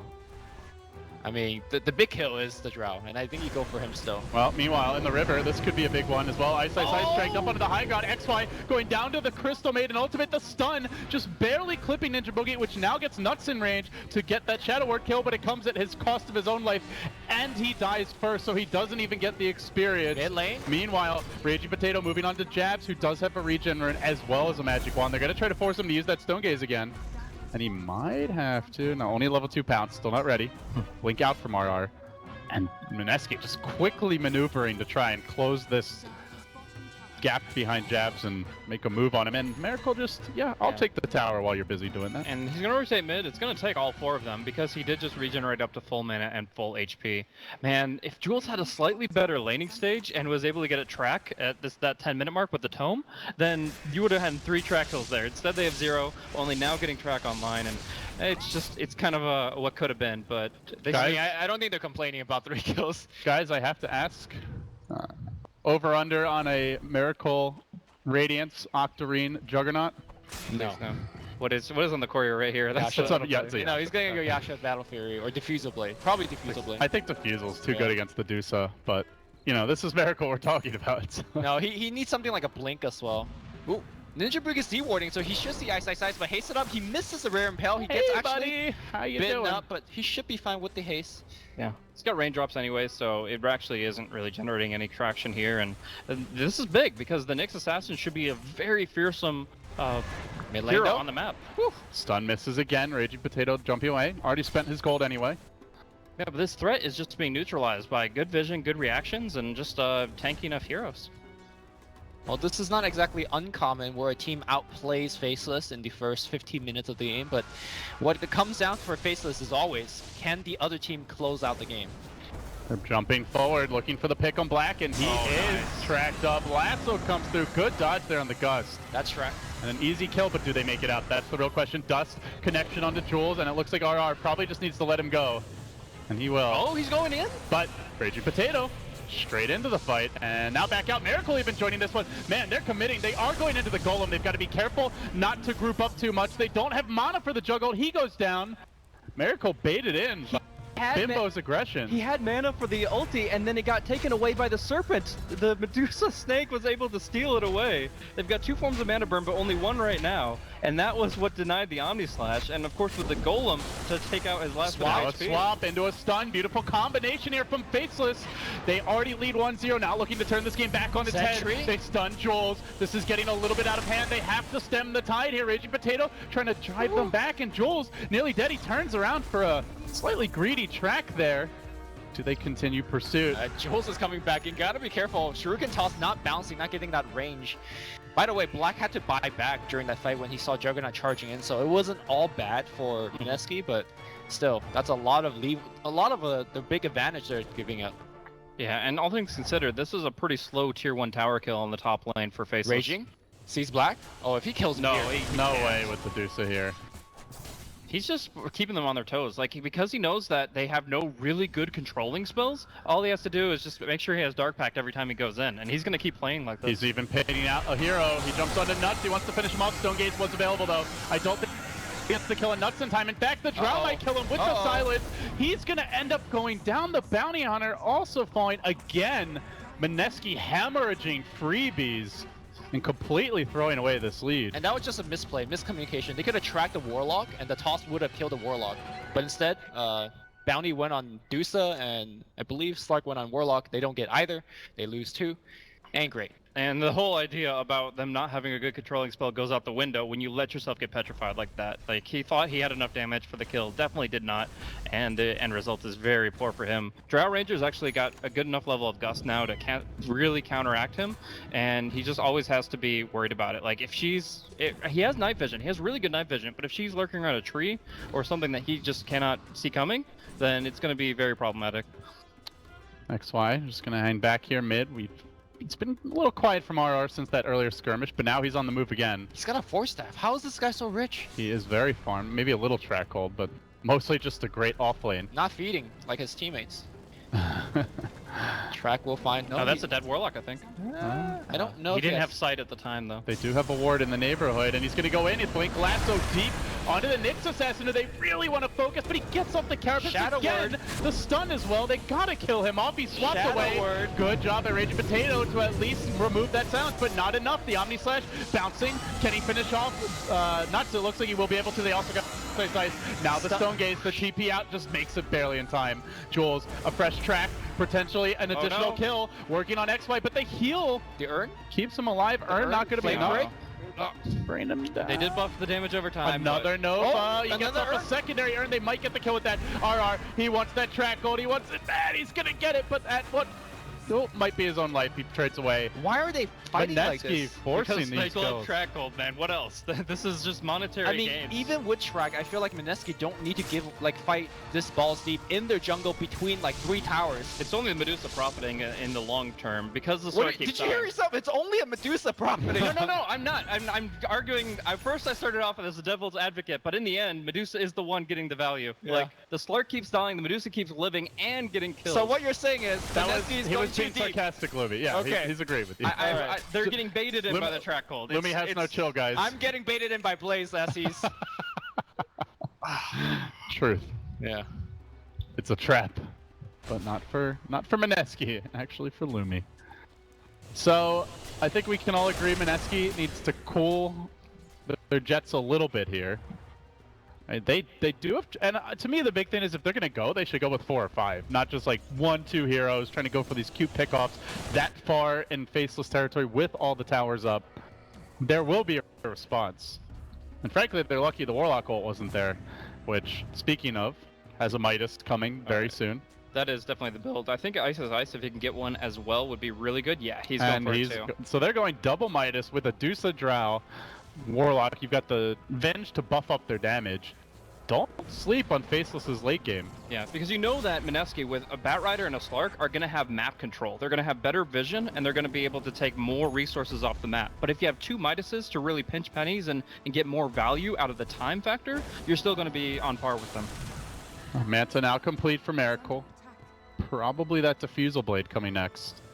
Yeah, once they get Diffusal 1, they have to start actually looking to take objectives, because that's their major advantage over Medusa at this stage. Oh, XY. Other than that, you're looking at like a 6-slotted Slark, which is going to be far down the road.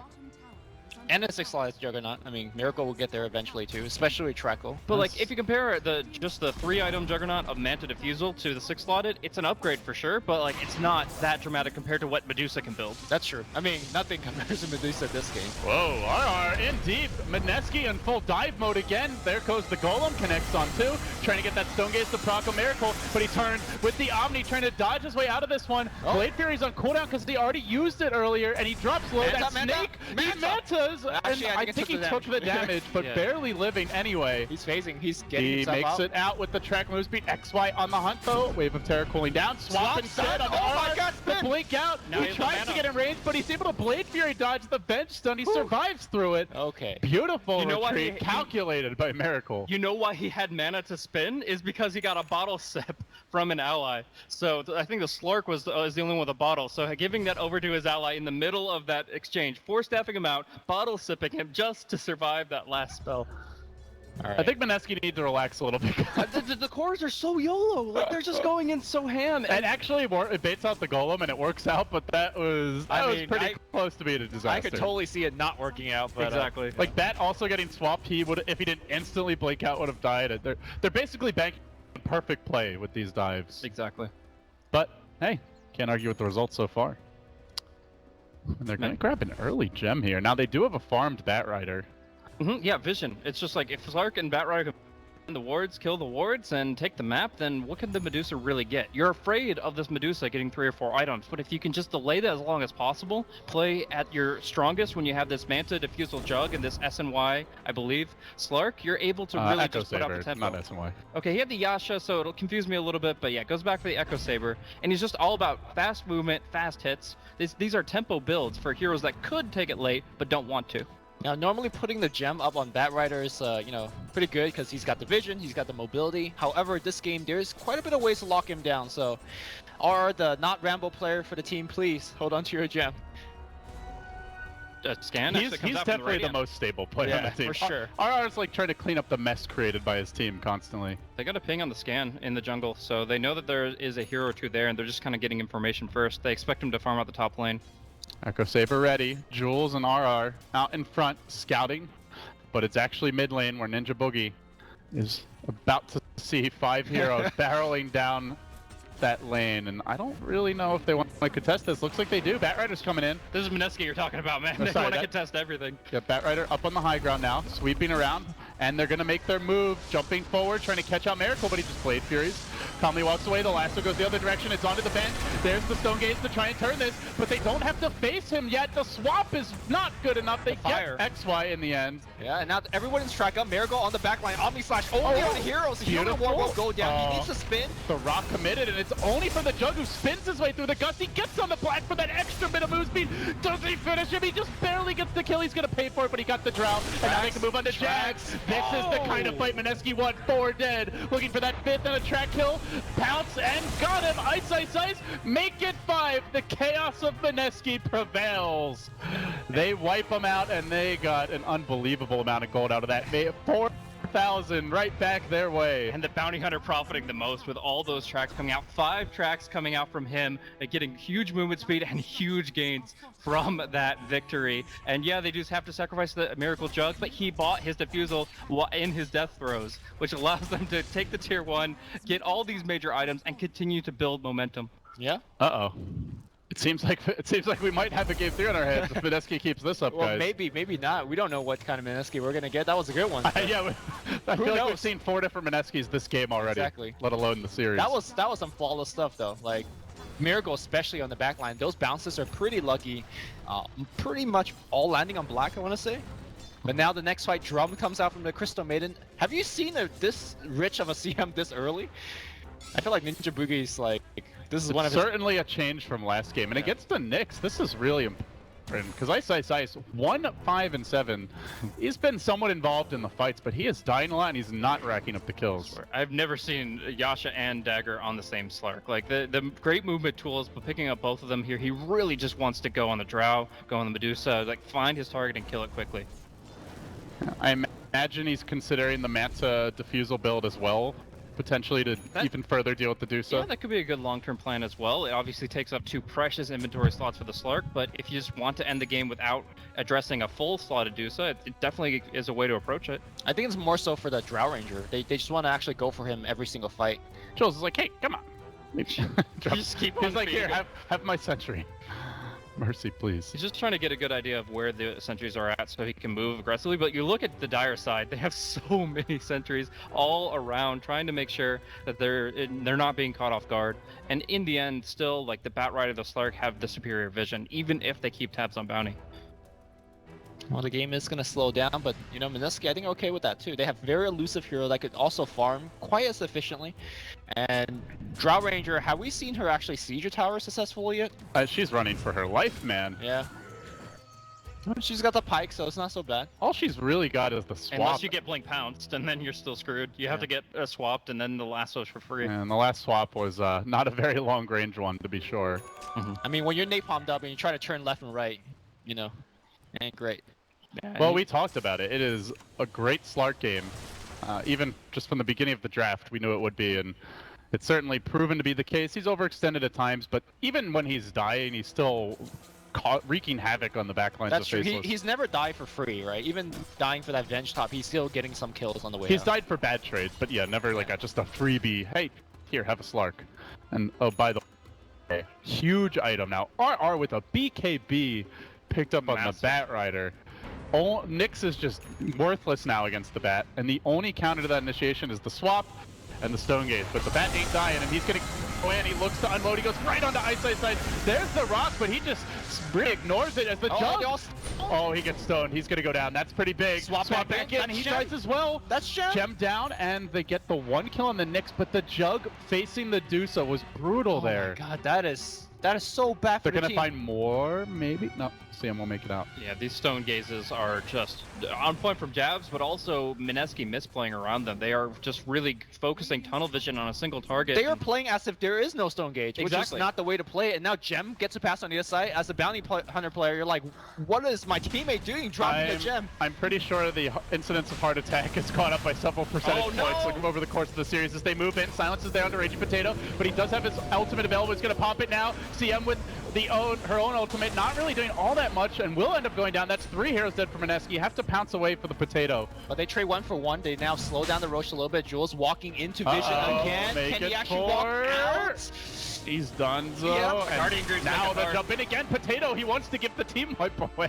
He just grabs the rune. It's 26 minutes one, no DD for you. Slow down the Roshan even more. That was only He wants an an illusion illusion in the rune, end. but he wants to make sure, like in the worst case scenario, that they're not just getting a free Rosh off of a double I damage. mean, that's one way to slow down Roche. Just keep throwing bodies at them. yeah. I mean, I don't think that's effective, but okay.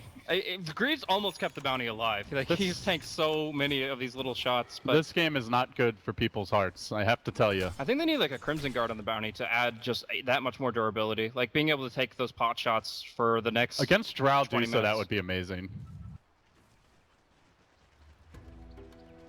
3,900 gold and black. What's the item here for our wee little Drow Ranger? I mean, Butterfly is the most obvious, but I mean, there are obviously a lot of ways you can approach it. How Shadowblade How is crazy still not is bad. shotgun? If you use it defensively more than defensive offensively, shotgun. Yeah. then I think it can work out pretty well because you're really worried about the Omni Slash and the Slark when you can't address him. So I'd like it, but he goes to the Shadowblade, the other Okay. item I mentioned. I mean, you just got their gems, so why not? But tracks are going to be a thing that you need to watch out for. Yeah, and I think Banta's still not bad this game because Juggernaut doesn't have a Battle Fury, so you're going to be able to at least dissipate some of the damage he's putting out during Omni Slash. Mski clustering up towards the north half of the map while Faceless march down south. Moving into the Roshan pit. They're going to put Black and Jabs in there together. Jabs starting to get quite large, by the way. He is the leader in net worth by a very slight margin. He's 5'2" and 7 because they're just running into him. Yeah. And Faceless are going to take this Roshan. Yeah. Appears for free. That is a huge Aegis for the next 5 minutes. Oh my this God. Jabs is unkillable ×2. All right, plan B for Mski now. We got to farm. They can split push decently well, Yeah. I think. Miracle's got the blink, so that helps. 2 blinks, yeah. Or actually 3 with the Bat Rider and Slark as well. So guys, with the way the game's developing, it could potentially be a long one.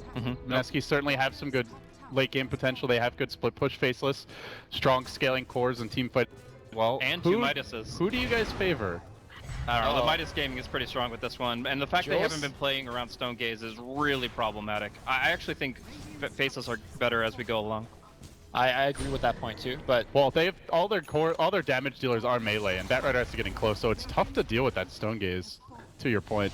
Jules trying But to they're get up. going for the side swipe here. They're going to pounce in. Look to go on Ice Ice Ice. Jumping out at the same time. And looking to find a kill while they lock down Nuts, but he already used his ultimate. Was it really worth it? Omni Slash not doing much. Miracle now spinning and just backing away from X-Ray. The physical damage is enormous. He can't stand against it. Slark now going in. Does manage to kill Ice Ice Ice, but he doesn't have an ultimate. Does he have a getaway plan? Jukes in the trees. Has the Blink Dagger ready. Has the wants TP. to go He wants back to go back in onto XY. A quick suicide it looks like, but he does get the kill, I suppose. A 3-for-2 exchange. Was that even track? I'm not sure. It was tracked, I'm not sure if it lasted long enough. Okay, this is Mski. They just got Aegis, and they're fighting into them. Yeah, they did not get rid of the Aegis, by the way, just to be I clear. mean, they want but, the fight, I guess. Right? It's a 2-for-3 yeah. trade. You got 3 But track they didn't kills. get a carry, so it's like maybe a slight win. Did they from get the Mski. gem back? Oh, that's a good question, because Nyx normally would have it. Courier? It's back in the base. Okay. All right. That's- So it was not in the in the fight. end, though, although that is, like was mentioned, practically suicidal, Mski actually get a lot out of that exchange. If you just let Faceless form up the way they want to, 5-man walking onto your tier 3, like, there's not as much you can do, especially against Stone Gaze and against the Warlock Golem. But if you're able to attack from kind of on open field from multiple angles, then Faceless have to really divide and conquer, and with that, they're able to get a kill advantage. Well, they certainly are attacking. You can't argue that. And it is from pretty much every angle imaginable. Still, the carries of Faceless are the leaders in net worth here. And they do have the double Midas to keep their utility heroes in line. And so, with back and forth trades, the Midas is somewhat equaling out to the track gold. It's a very close game. Crazy Potato is going to Manta. He actually wants to go back in onto Icy. Mantas and then starts hitting him, and now he's going to get slowed down. Picked off for sure. Faceless. And there's collect their bounty, and they want this Crystal Maid as well. Miss uphill, but they try to close the gap. Phase boots. Black shadow blading after Ninja Boogie already committed a drum charge just to get out, and Jules with that track move speed. We'll get him back to safety. Oh my god, this game. Woo!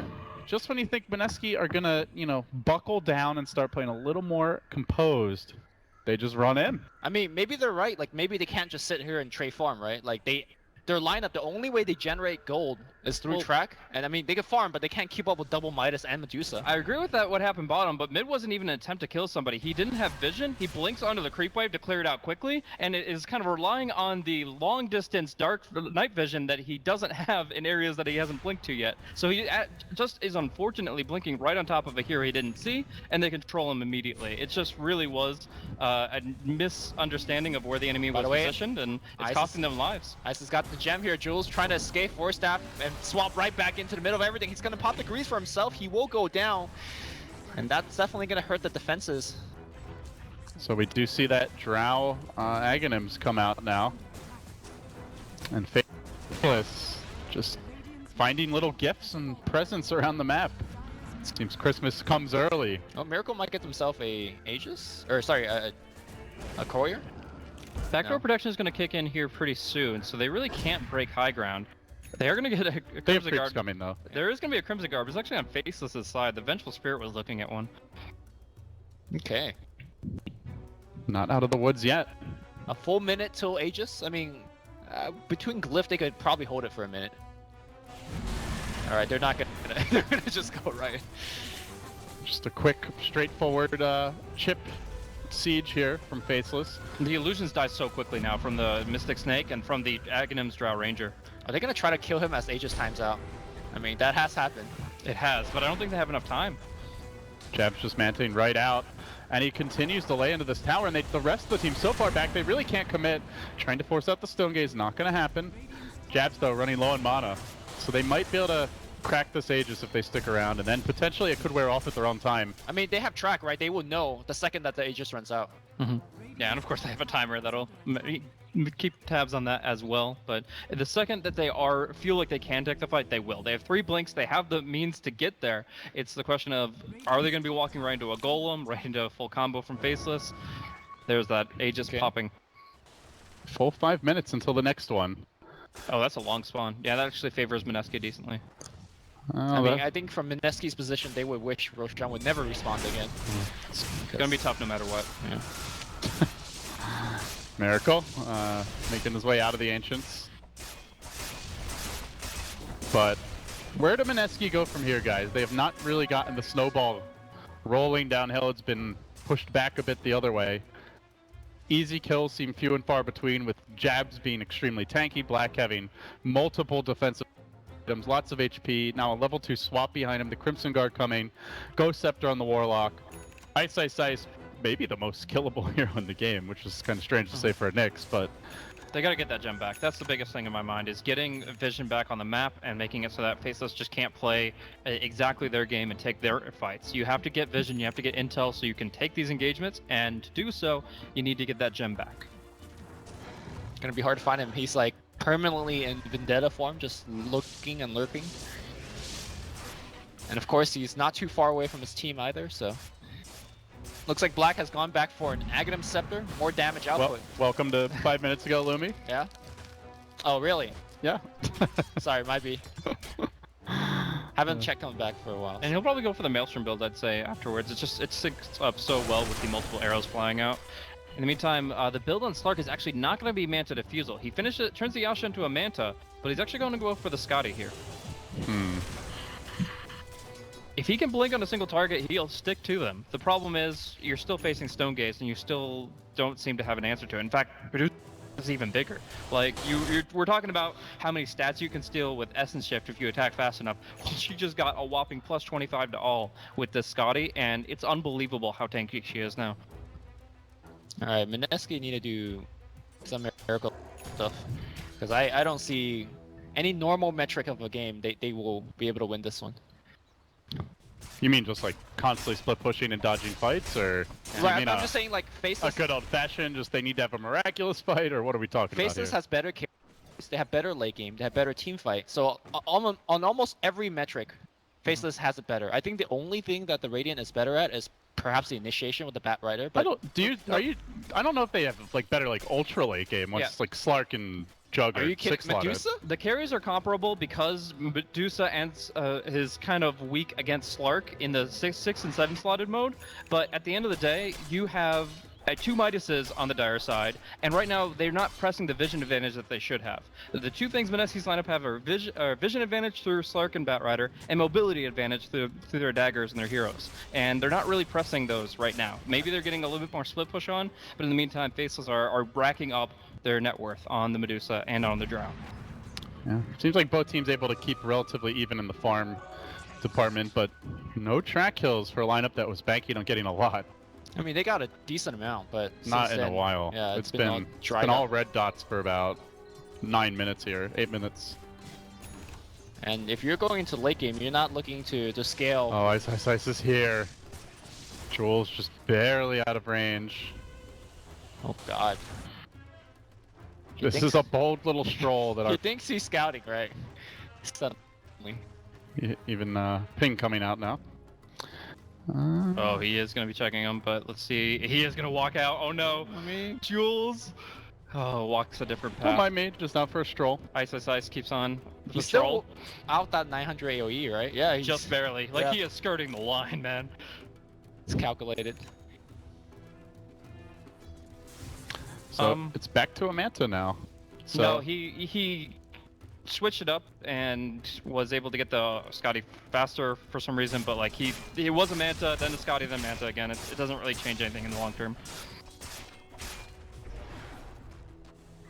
well, the conga line of faceless heroes moves into the Radiant jungle. Scan, not gonna find anyone. I mean, I think Faceless could just walk up to the base and start sieging. They would definitely, prefer a pick first. You have one of the best pick heroes, Ninja Boogie. Needs to get out right now. And as Okay. you say that, he's out of there. It is nighttime, so vision a bit lacking. This will give Jules ample opportunity to move into that dire jungle. Nothing to find there, though. Miracle's got go for that 4 Abysso, but obviously he's looking to get the buyback. Well, So, it's pretty even, guys, numerically.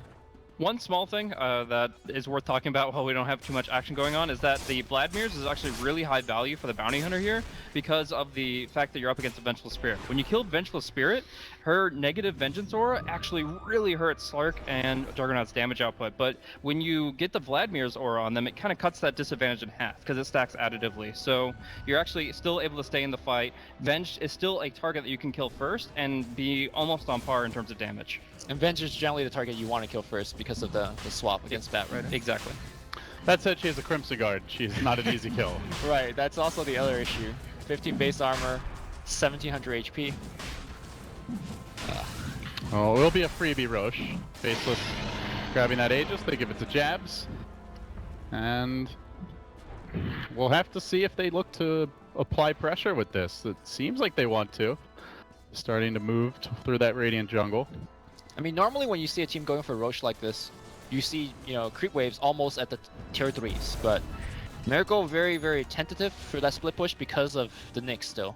Also, they haven't really itemized for a rapid push. Right. And Spin TP is not secure because of the Vengeful Spirit. That's another big issue. Well, he's gonna try for that spin. He will make it out. But the BOT is already on Dusa, and she deals with the top lane. I imagine it's going to TP in bottom after that, but already Mski are gearing up for a little sojourn of their own outside the base. See the creep. Ooh, Okay. RR. Time to get back, guys. Links out, ice on the hunt, Carapace into the Firefly, but already Batrider well away. And so now a BKB completed on the Juggernaut, not opting for the Abyssal Blade. Once the Magic Community, we'll have to see how much good it does though, because mostly it feels like he's been dying to the Stone Gaze. Just keep poking and prodding, keep the Medusa's mana low. She doesn't have great mana regen, she just has a really high pool. So you just kind of have to let that sponge soak it up a little bit and keep tracks rolling so you know when they're actually going to jump you. There's the blink in again, Raging Potato very aggressive. Now, does the Essence Shift debuff stack even through Aegis? Not sure about just that, on but he that. mantas immediately after getting swapped. There's the Omni Slash on the backline, decapitates the Nyx, almost gets nuts as well. Miracle trying to one-man solo down their 3 backliners. XY is isolated, he can be run down. All of a sudden, Nuts is checked, and Miracle survives through it all. They're not killing him off quickly. Into the trees he goes. He might finally He's got die. blink. He's got He blink. does have the blink. 1 second, Frostbite's there. He wants to go back in. Jeff's trying for the TP. No, come back. Oh, he doesn't get it. But they it's might track find a time. force kill. Track gold on the Drow. What a beautiful engagement by Mski. It was Bimbo who baited out all the spells, manted and leaped away, and then it was Miracle who came in for the assassination from behind. It was simultaneous, and that's why it was so strong. Also, he soaked so much damage from the Drow Ranger as well as Dusa, and then he survived, allowing the rest of the team to catch back up. And of course, Napalm, Track, these are not exactly spells that you could easily run away from. Their coordination was sick in that fight. And again, once again, they fought into it, Dusa Aegis. Yeah, well the thing is, if the Medusa has both Ascati and Aegis, she just becomes the target that you can't focus, that you can't touch. Most of her damage is still coming from the Drow and the Venge, so you take those 2 down, and you're actually able to deal with the Medusa and force her in retreat. She has 0 like actual damage items right now. These are all utility stat items. With the auras, it adds up, but take them away, and she is lacking. Mski starting to strike tier 2s. Bottom looks like he's forced away, but I think the mid one will go down. Say that though, Dusa is gonna pour right in. They just can't win the good old-fashioned way. They can't do it easy. They got to make their fans suffer for it, but it's certainly been an interesting ride for Mski. Did they finally get the gem back? They did. That's huge. Yeah. That's huge. Yeah, the Nyx still had it, so that is going to be the pick that they needed to get the control back over the map. You're going to see the ward game dramatically shift over the next few minutes. Yeah, so they bought their own on the Venge. Did they just buy that, or? Yeah, guess I they think that's must a have. recent pickup. So Slark up to 5,600. The Juggernaut of Miracle, almost Abyssal Blade territory should he want it. Down. Is this the kind of game where you have to buy out with each of your items just to stay ahead, Lumi? You mean For the Radiant. You skip buyout? Yeah, you buy out for like the Abyssal Blade instead of saving for buyback. I think given the fact that you just won your last team fight, no. Okay. Right? You feel confident. Well, Jules thought that he was TPing under fog, and he was not correct about that. Got scouted out, I believe, by that gem. Might not have realized they had purchased another one. So earlier I asked you guys the question about the Essence Shift, but Yeah. the fight happened. So what exactly is the answer? So Slark will keep it, obviously, and then Medusa will lose it because it dispels on death. So she'll come back with full strength. Okay. But he also keeps the stolen. Exactly. Right. Okay. Because I thought he was, the whole time he was wearing him down with the blink, double Echo Saber hit that, he was playing the long con, right? So, but apparently it does not persist through death. Yeah, well, if Medusa's not your target, you're still gaining value with each strike. Faceless just can't seem to finish off Mski. Just when you think you got him on the ropes. They have one good team fight, and they're up by 10k gold and off to the races. Blink Dagger up on Ninja Boogie. Also worth mentioning that Frostbite was absolutely huge in that last fight. Uh-oh. 2 heroes running each other. Ice has the high ground vision. This is a Miracle, tough kill. he's going to start with a stun. Or maybe Force not. staff, is it enough? The lasso comes through. Miracle has the BKB. He started just running away. They might have to sack the Batrider for this. They commit the rock, and they will get the kill. The gem as well, grabbed BKBs right back. R makes a huge mistake. He initiates with his lasso without turning on BKB right next to a Nyx. Nyx could have spiked him, could have Yules him. He chose the Yules, and that was his death. That drops the gem right back into the hands of Faceless. They don't have Batrider, which is probably the best base defender when it comes to catch. And now it's Faceless. Sieging again. No Aegis this time. Now Jabs has a Butterfly completed and en route Okay. with the auras. So you said he has gonna no hit. damage. Now This- he's got yeah, some deeps. It's finally here. Plus 60 damage before all the auras coming into play. Oh no. And the Ninja? attack speed as well.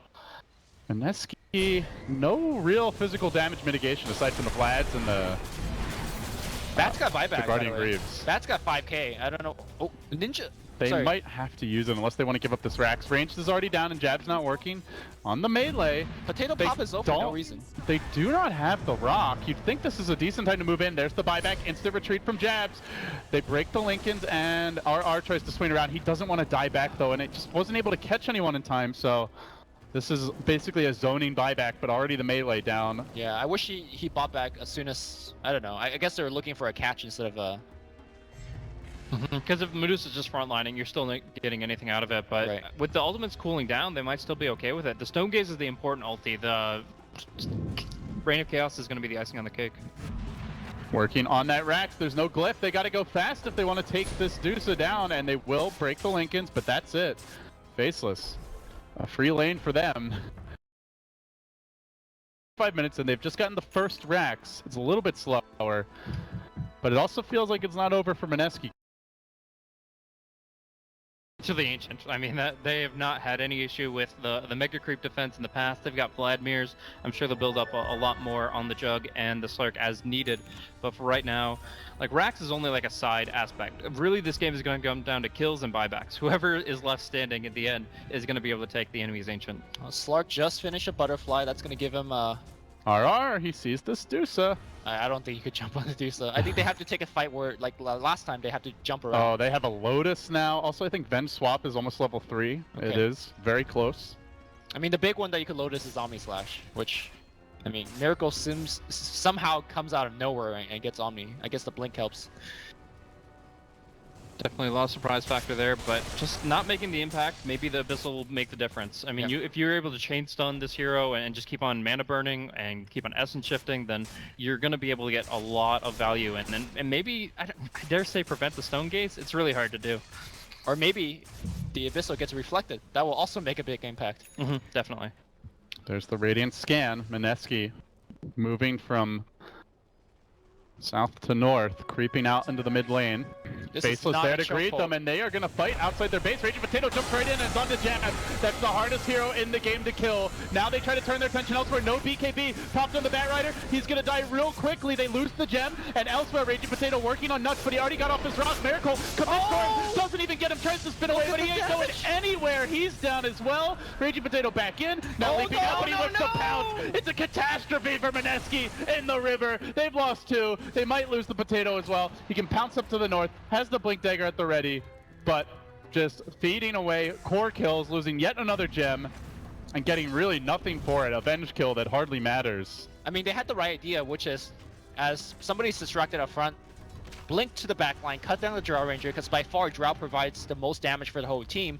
Unfortunately, they didn't have detection, so Drow just went Invis, and she was absolutely fine. There's the buyback, second one of the game being forced out here as they move on to Ice Ice Ice. Raging Potato, quick jump in and out, trying to catch heroes that are overextended. Jules now out in front. They will break that Linkage again. Lasso is available, but no buyback on the Batrider. They need that BKB Lasso to really do anything here. As Miracle spins, he's rather tanky. He's Raging. okay for now. Potato did find a backline pick-off, bringing down a Warlock who didn't have a Golem. A gem hits the deck and he leaps forward once more, looking for Black as well. Can he finish him off? Jules there with the track, but the damage on the Jules is too much. They need Miracle. Gets off the bash, actually. He's holding on to the Abyssal. Burning out his mana. They're locking him down. They brought up 4. It's about, or 3. It's about to be 4. Can they get the 5th and final kill already out of there? Is the Venge. That bash, he didn't even use the Abyssal. They lost all their Raxes, or all being the mid.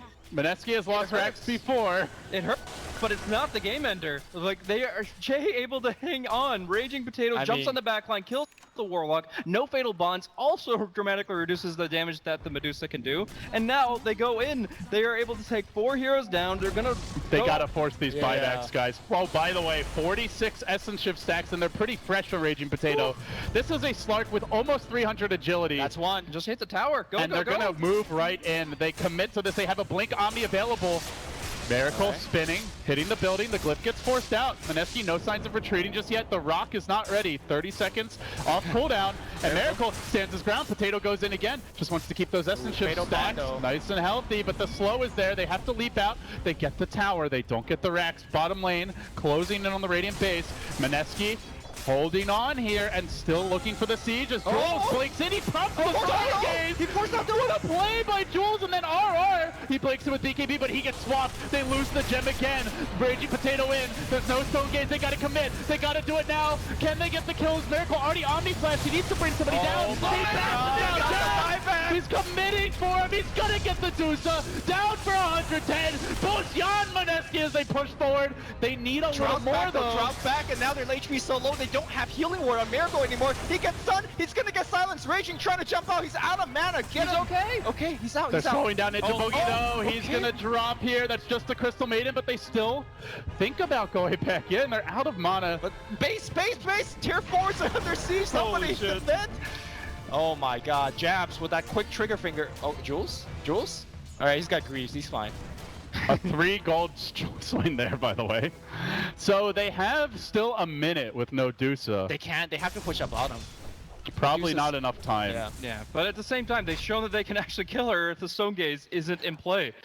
Honestly, Bounty Hunter jumped in. I don't even know if he realized it was just the Bounty Hunter. He just like panic ultied. Maybe thought it was the jug there. If you get abyssal there, you're just so screwed. So he realized that he had to react quickly. That's the carry thing to do, and in the end, it actually cost him dearly without that ultimate. I mean, you can trade a Bat Rider for a Stone Gaze at this stage. The Stone Gaze is the end-all be-all of the fights. Drow goes for Satanic, which, I mean, great for herself.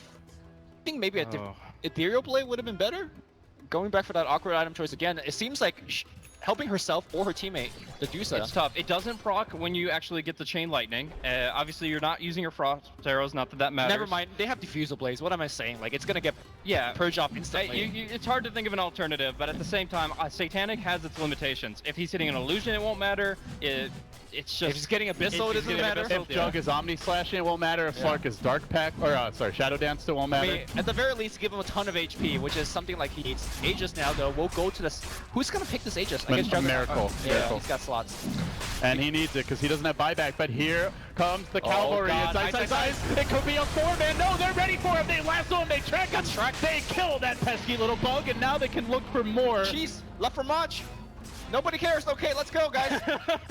He does have buyback though, so it's not a game-ending death. I thought he was going to get a 4-hero stun there for a second. But they were a little slow to react. Even still, the backup wasn't there, so they are able to just see the Nyx squish the bug, and will they be able to force the buyback? It all hangs on a knife's edge here as Mski group up again in the mid lane. Dusa will commit for a BKB. Very important. They don't have Her CM, downfall, to be fair, has mostly been bashes though. But the mana burn factor is still a very real issue, and just burning per hit from the Juggernaut with a Moon Shard, he has to keep his mana pool alive. Alright, there's a buyback. Miracle, by the way, does not have boots. Drop the phase for the Aegis, so he is slow as molasses. Track movement speed, please. Keep me in the fight. Upheaval is going to be a real bitch. Also, Crystal Maiden has a BKB, so if she doesn't get gazed... She's had this for some time. Alright, well... It's still hard with the Rock and the Dusa Stone Gaze. Yeah, she used it once. Okay. She used it in the mid push. I mean, you can't really say she does no damage, but... It's just hard to get a good ulti off, right? There's Swap, there's Stone Gaze, I mean, they and can there's right-click Rock. her, and she's dead. And they can right-click her. But if you just are patient, you bait your team, it's all about could the be timing. the game changer. Alright, RR. If the golem comes down and you can blink lasso and then jump the freezing field, you should get it off. Well, Slark has lost all his Essence Shift stack, so Faceless at least happy about that. I mean, it seems like he gets it back so easily. Just blink on the Dusa. A lot of this comes down to BKB timing now. We saw Mski 2 fights in a row were unable to get the critical BKBs up, especially RR on the Bat Rider. Now Medusa has a BKB that could prevent a lot of mana from being burned, but you're also getting Abyssal left and right, Lasso perhaps, so you have to be very worried. And I think BKB timing and the reaction, if we see some BKB charges just fly out in instant reaction, even unnecessarily, I think it's the right call, because you just have to make sure you get it off every fight. You know, Mski do have a pretty big buyback advantage here. It's only one buyback even monetarily available for now, and Nyx buyback on cooldown for 5 minutes, and Deuce buyback on cooldown for a minute and a half. It's about to come back though. 5 buybacks about to be Oh, up for the God. Radiant. Oh god, they see. Along with Aegis Cheats, so they have like at least a 4 to 5 Swap, buyback. Josh! He's got the he's got the link. 16. He's got the gem. Gem Sorry. down, boys. Yep, it's gone. Neutral's trying to steal even that. Did they see the gem? Yeah, I'm sure they. They'll find There it we go. eventually. So, oh, cool, there's a gem here. Courier coming in. At this point, I think they already have an extra in RR anyway. I'm not sure how much the And they buyback. can probably buy another one. I'm not sure how much the buyback advantage matters. I think that the buyback that only matters is like on Dusa and Drought, right? If they have BOTs, I think it matters a lot more. But I think that. Well, Mineski's buybacks could be really big. Well, wait. Does Juggernaut have boots of travel? No, he can not- buy neither them, of them. though. Yeah. He's gonna lose Aegis, he'll have a slot, and he can buy them. But not buy back and buy BOTs. Yeah, That's the threshold not- you need. Doesn't he have something on the courier, He's though? got a phase boots on the courier. No, he might have already sold Okay, them. so with that in mind, getting the BOTs and the buyback is actually a high value for Mski because they need to end the game somehow. But if they only have just buyback and they're using it defensively, like it's not generating the value they need. You know, not having boots is really hurting Miracle's farm. This is not great for his farm. His teammates have drums, man. Just keep sounding the Kodos. No, the bongos are all played out. Alright, so here we have this Crimson Guard, Venge tanking up even further, probably going for a BKB of her own. Lotus Orb on the Warlock, we really haven't seen much value from it yet. I think XY should go Ags. Feels like an amazing Ags game where after they kill you, they still have to deal with you. Yeah, I think that's actually very I think valid. BKB doesn't actually. Yeah, I'm sure the Batrider will pick up a Hex to counteract it, but you still have to waste the Hex. Could have on a the- big clash here. RR, he was smoked in. He breaks forward, and he does force out that Dusa ulti. Now Miracle, he finds 2 with the Omni, but they've got to make sure that they stay together. Rage and Potato moving forward. The Rock comes through. It's a really good one from Nuts. Do they have to follow up, though? Miracle working on Ice. Has the Aegis. He's going to have a second life here. Rage and Potato just slapping away for all he's worth. He's only got 15 essence effects. He's got to jump away. He's got the Blink Dagger. He is going to be able to escape. Swapped him back in. Dark Pack, 1 auto attack, not quite enough. He's going to have a pounce. He is down. Escaping successfully is Miracle, but who has no TP. No while TP, no Jules boots. does give him the track move speed onto Black. He's running slowly, lumbering. Oh, he's double got a damage. DD. Rune. Haste Rune, please. No, Ice says where he going, buddy. Spin, Hey, hands that up. looks like a tasty rune. Not for you. This is for me. And Faceless are probably forcing at least 1, maybe 2 buybacks here. So no buyback advantage anymore. This roller coaster has no end in sight. No boots build seems Man. to have cost him dearly. Nuts' ultimate was right on point. As soon as Ninja channeled Yeah, his, so good. there was no CMO. I think CMO would have definitely made a big impact in that fight. It's but a very hard CM game, even with a BKB. BKB is almost useless as far as your Yeah. ult goes. maybe even Ghost Step. And the swaps, oh my gosh, another pickoff potentially. There's a buyback on the Slark, pulling him as far as they can into the Radiant base. Okay, that might not be so bad here. Okay, XY's dead, and now maybe they can pick up a couple more tracks or inbound, but No, Man, those Dusa illusions proving to be a huge nuisance. yo guys, tier 4, tier 4. BKB TP's home. Think about home. Home in Home in trouble. trouble. Somewhere Winter is quietly sobbing. And Mski, I don't think I have any TPs available. Yeah, so Jug's still about 1,000 gold to go until the brown boots. He sold us. Oh my god. So your phase boots. Why? And he doesn't like putting items He on already, like the courier. no, he already sold them, didn't he? Yeah, he he already sold sold them. them. Now he has brown boots. Oh, yeah. It's not much of an upgrade. And unfortunately, he's on the death bounty, so he's. Well, and that was Bimbo last game, too. It just kept on selling items to replace them. It just He sold 6 items to replace his 6 slot. This is the luxury of an alchemist. Something they don't have this game. So Faceless just plunge the graph down their way. They do have an exposed throne to work with. Oh god, that takes me back to that LGD game against IGV. Just casually smoke. Yeah, I don't. That only happened because the glyph was down and they were able to Roche. And it was a 900 HP. Like that's the other Yeah, thing. I don't think that's happening this game, but never say never with Mski. For good or for bad. So, are any BOT level 2 plays that can be made with the Nyx Assassin? Nope. For now, just a lonely lurker trying to find his prey. He has not had a very fun game. 1-10 for Ice. He's had a Midas, okay? It's always a fun game with a Midas. I think he had huge impact despite his score. That getting some critical stuns on the Bat Rider is pretty much the Nyx's bread and butter. Yeah, a lot of that is attributable to RR not BKBing properly, but sometimes you just don't know the Nyx is lurking. Okay, well, Raging's on the high ground trying to scope things out, but They got to be careful with these carries. Jark, I wanted to say Jark. Jug or Slark dying back could just be the game. At the same time, you have to always be in an aggressive position because you can't just wait for them to walk up to your high ground when you have no buybacks. You have to try to find something before then. That's why both sides are kind of skirmishing or skirting around the map and just kind of playing as 5 is because they just have to move as a unit, either from Mski's standpoint to try to find a pick or Faceless's to avoid one. Okay, this might be the most important item of the game now. XY is about to get an Ags, and it's a level 3 swap. Yeah, now the Bat Rider has to rush a Hex as soon as possible. That illusion is just way too to deal with. Black also finishes MKB, so all them butterflies are going to be countered, and Black is sieging like a machine right now.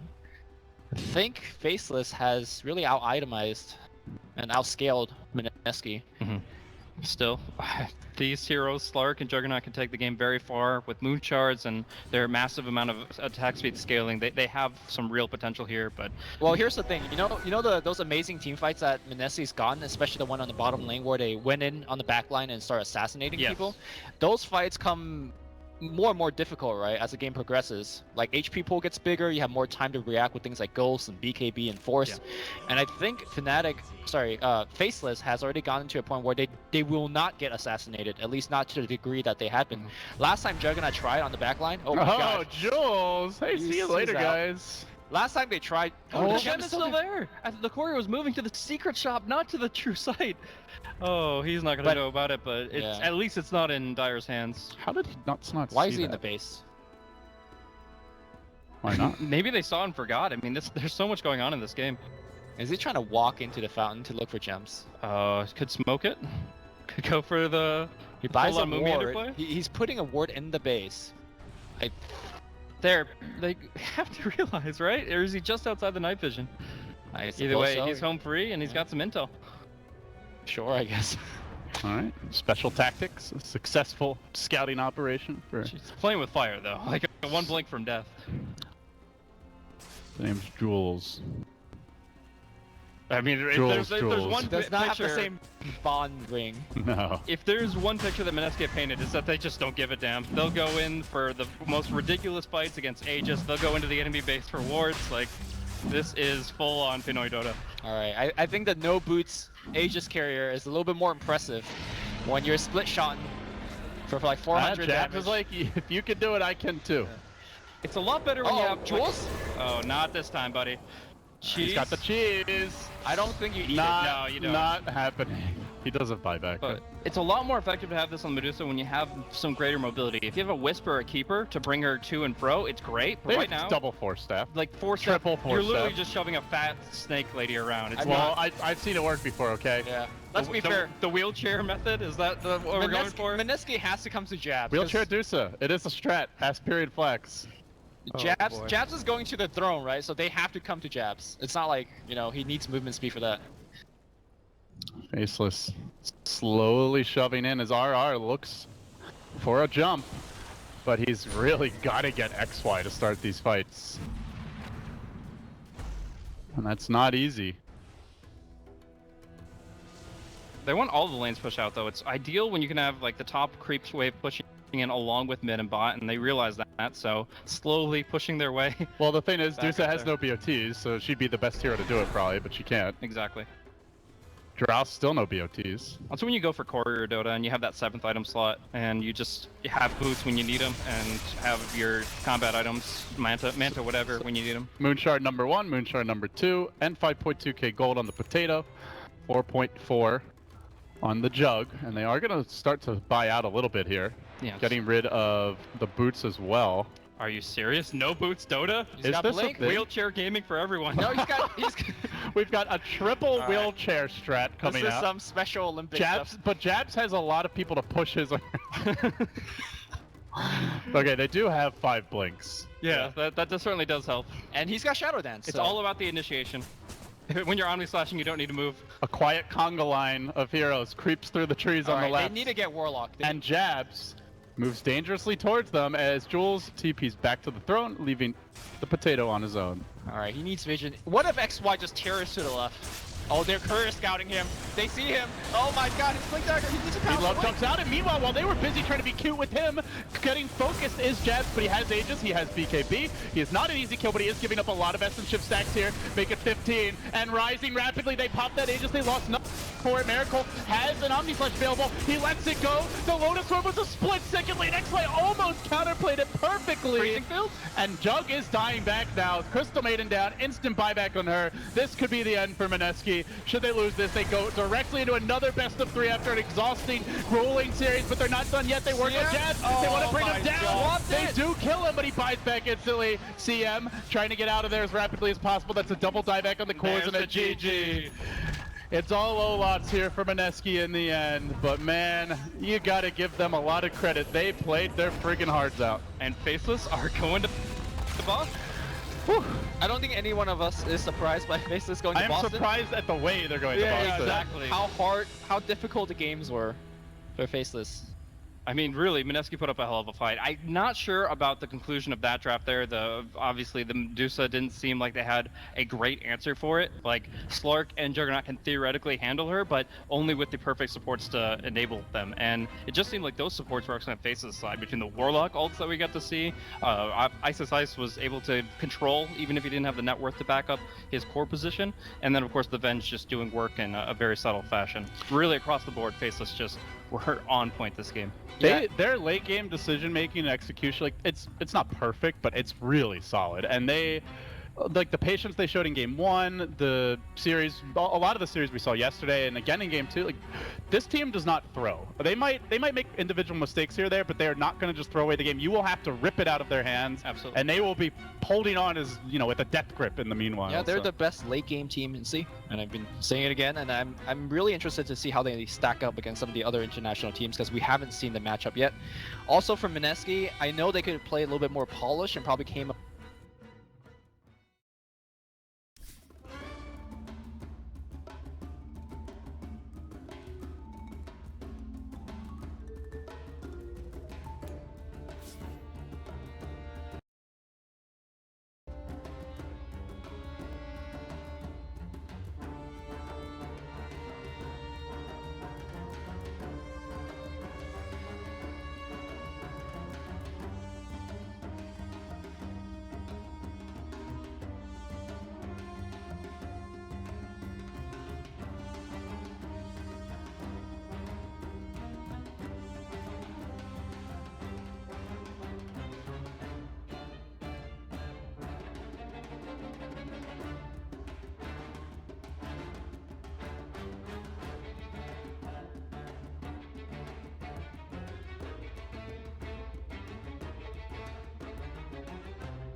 It's just adding up more and more, and EHome continues to get an advantage. Ursa's Ags should be finished now. Razor's going to be BKB after SNY, skipping Dragonlance this game, no BOTs until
This is like the first time I've seen the dictate the pace besides that like maybe 10-minute period in that last game.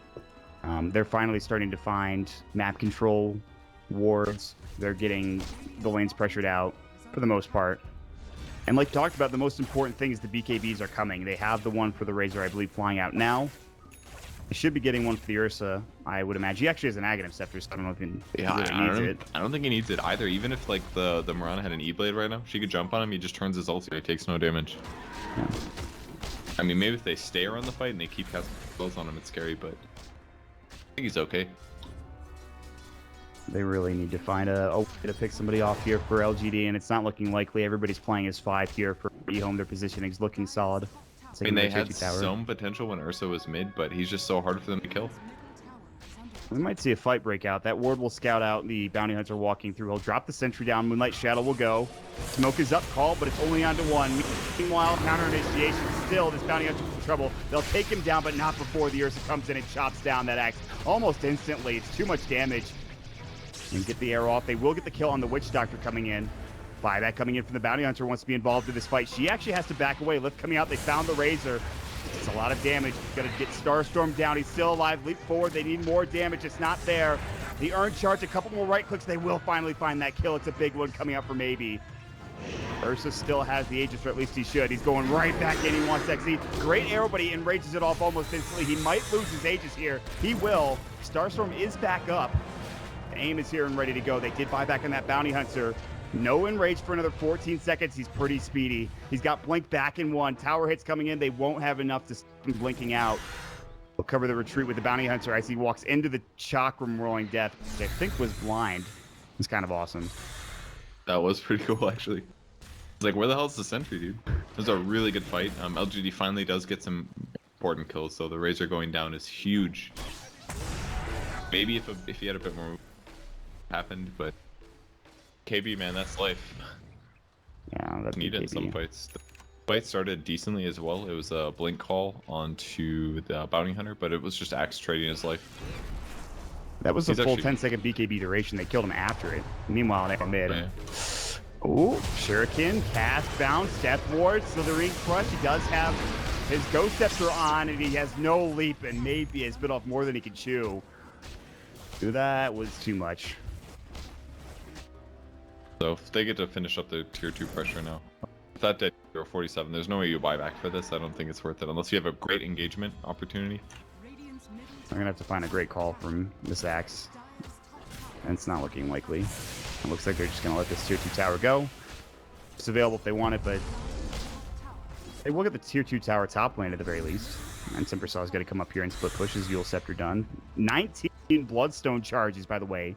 Aim's currently having a solid game. More than solid, I'd say. Yeah, that's a lot of mana for sure. And once he grabs another armor item or two, I don't know if I would go for a Lotus Orb this one. Actually, he kind of has to because of the StarLadder ulti, actually. It's so important that you remove that. I guess Yule's does that job a bit. Maybe he could go something like Shiva's. Armor items, more damage, maybe even like an Ags would be pretty nice, but he just has to do what he can in terms of damage until the BKBs run out and then actually start killing the important heroes. And do his best to keep his supports alive. I don't know about for the Timbersaw, but I just mean in general, Ghost Scepters, obviously the Ethereal Blade for the Mirana, but Ghost Scepters in general for the Radiant team would be good. They got some nukes, but really it is all physical damage and right clicks, so I agree. Smoke coming out from LGD. Let's see if they can get more going with this. EHome's positioning is they're behind that tier 1 tower. But the wrap is coming in from the opposite side. Will they go all the way around? They'll see QD. How much are they willing to commit to this? It looks like they're not heading in that direction at all. The scan will go through. They know there are heroes behind that tier 1 tower, but they'll focus on just taking down the tier 1 mid. There's a glyph up. They'll use it. Contention? Is it going to come out? StarLadder thought about jumping in. They have a blink dagger. They know exactly where he is. He's going to miss the blink stun. Won't be there in time, and they will take this tier 1 tower down and just back away together. I was real scared for Rubik there. There was a high chance he died if he got disabled, so. Bounty scouting that out. They're predicting the ward being on the cliff. They'll continue farming, and the Radiant team will start pushing on top instead. Just moving as a group, though. They know that if they spread out too much against BKBs especially, that they're not going to win a fight. It's got to be some split. the items they need. That way they stop being vulnerable to all this physical damage amp from the StarLadder ulti.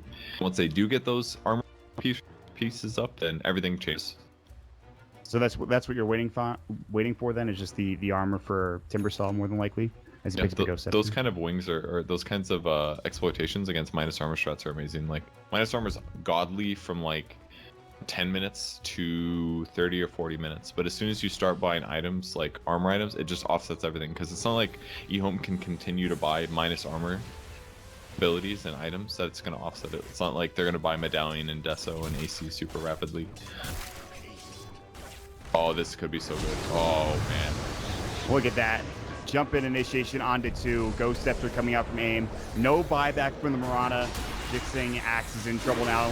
4 slithering crushed after the field coming out. His Ghost Scepter is done. The mech will keep him alive for a moment. K got QD taking a lot of damage there. He's gonna be able to back up. He's using gets a Glimmer Cape for good measure, but that's really big. They are down for 38 seconds. No buybacks whatsoever. Glyph it is available. They do have a Glyph. they just keep getting Mirana killed at the start of the fights every time. It just does so much. That's their damage. Timbersaw has damage, but Mirana's really the damage dealer. I mean, what can she do to survive something like that? If she just gets jumped on with the stun. Yeah, I mean, she's just gonna die if that happens. Typical item build she's going, she's not even that survivable against physical, so I guess it'd have to be Ghost Scepter popped at the right time. If she gets blink stunned, it's just over for her. That's what happens. So she does fall again. They finally respawn to no damage done structurally to the tier 3 tower. And get further and further ahead. EHome looking to even this series up. And they're going to find her again. The stun comes out. We just talked about this. It's for 61 more seconds, and that will lead into another outer tower last of the game. They're just pressuring it so well. Consistently killing him. I mean, he's just leaving the base, but they're spotting it every time. This is like the anti-mage last game, to a certain extent. And a lot of this comes down to the fact that StarLadder just absolutely owned the laning stage, and even if his farm isn't that high, he's always in the right place and ready to set up those games. And it just constantly gives EHome this advantage that they can use to try to pressure buildings and get map control. I expect EHome.K to back up. They can push out the creep wave. They can head to Roche. They try to push into the high ground. I'm not sure they will. The Mirana back up in 18 seconds. They probably want to pick. Game's not going out any further than he needs to. All they have to do is wait until maybe he leaves the base and then kill him again. Then kill him again. And then they go high ground. He might very well do that. He's going to respawn and then like go bottom or something. They just find him and kill him. I really like the draft from LGD, but EHome have played this nicely. They've done a very good job, as you've talked about. Everything is just the repeated team fights have been huge. I mean, it all came back to that team fight in the Radiant jungle. That went worse for them, or if LGD didn't get jumped on first, then the whole game changes. Could be completely flopped right now. Dire scan. They know exactly where the squad is of LGD. And how willing are you to die for this? EHome.K, they use the scan. Obviously, they're not going to dive the tier 3 tower. They really are just waiting for someone like that Mirana to walk out again. LGD make the decision to smoke and head towards the bottom lane. There's not a soul in sight to be found in this bottom lane, but they can head to Roche. There is a Roshan available. This is a sneaky mover. The Radiant will use a scan, making sure they're not running into the opposing team at the crossroads. I mean, it's a multiplayer. Why isn't like all so pressured? I feel like the smoke should have. Are they gonna wrap on this? Oh, they're wrapping on this. This could be huge, or this could go horribly wrong. They have the courier out front. They got an initiate wall. They found the bounty hunter. Call will, I think, miss. They do blow him away. Now they want to fight this. They do get off the tombstone. It's just range coming out for that witch doctor. Yules will come out to She. He'll be able to force himself away. Plasma is there. Aim looking to jump in. Slithering Crush. They found that Timbersaw, but there's the call. On to 2. Can they get She? He's low. The Culling Blade brings him down. They do have that static link up from the Razor looking for XZ, but not enough. They've lost 3. BKB blink away. Can they chase any further? They've got the blink dagger up for the Mirana. She's close. Arrow, is it going to hit? He sidesteps it nicely. UD is able to get out and another blink dagger in 2 seconds, and it looks like he'll be able to get out. leap forward, and maybe has no more arrow for another 7 seconds. Oh, they found him with the Yule Scepter, but he rages. Starstorm comes out. Blink still on cooldown, popping the Mask of Madness. Chakram there in 3 seconds. They need another arrow. It's up and ready to go. He dodges it. The Chakram comes through, slows him down. Arrow almost walked into it. This is some Benny Hill stuff. He's trying to survive. He's so low. He finally will turn his enrage on. They're trying to kite him, but there's the Culling Blade. They give it to the Axe. On the upside, yes, the Razor, as well as the Bounty Hunter, and killing the Undying, but they get the Ursa. That took a while, but that is a much-needed kill for LGD. Game. That was a really great miss across the board. As soon as maybe gets his E as well, or changes to another, just he can start looking people just before he can't touch the edge yet. Bounty's green and Wish Doctor having a Glimmer Cape, it's still pretty tough. He kind of missed a pretty big window, especially at this point, like he actually can't. Yeah. So, all this advantage that maybe could have taken out of control, it's just going to be typical mid. There's also a BKB, which he just used for the first time last fight. Ursa, I should say, has just picked up a BKB and used it. The Razors is getting down to 8 seconds, so still fairly lengthy BKB timing. Not quite at that position where it's like, oh, we have a 5-second BKB timer, we're in trouble. Not there yet, obviously. It will still the diesel, so it's very good for disable, obviously, especially if you set link somebody, make sure they can get away. It will disable this damage from run, I think, ideally. Then you complete your magic news. That would be nice. Rana right now doing okay right click. The Ethereal Blade will help. Still sitting on phase. Blink Ethereal Blade's flying out now, and Aghanim Scepter.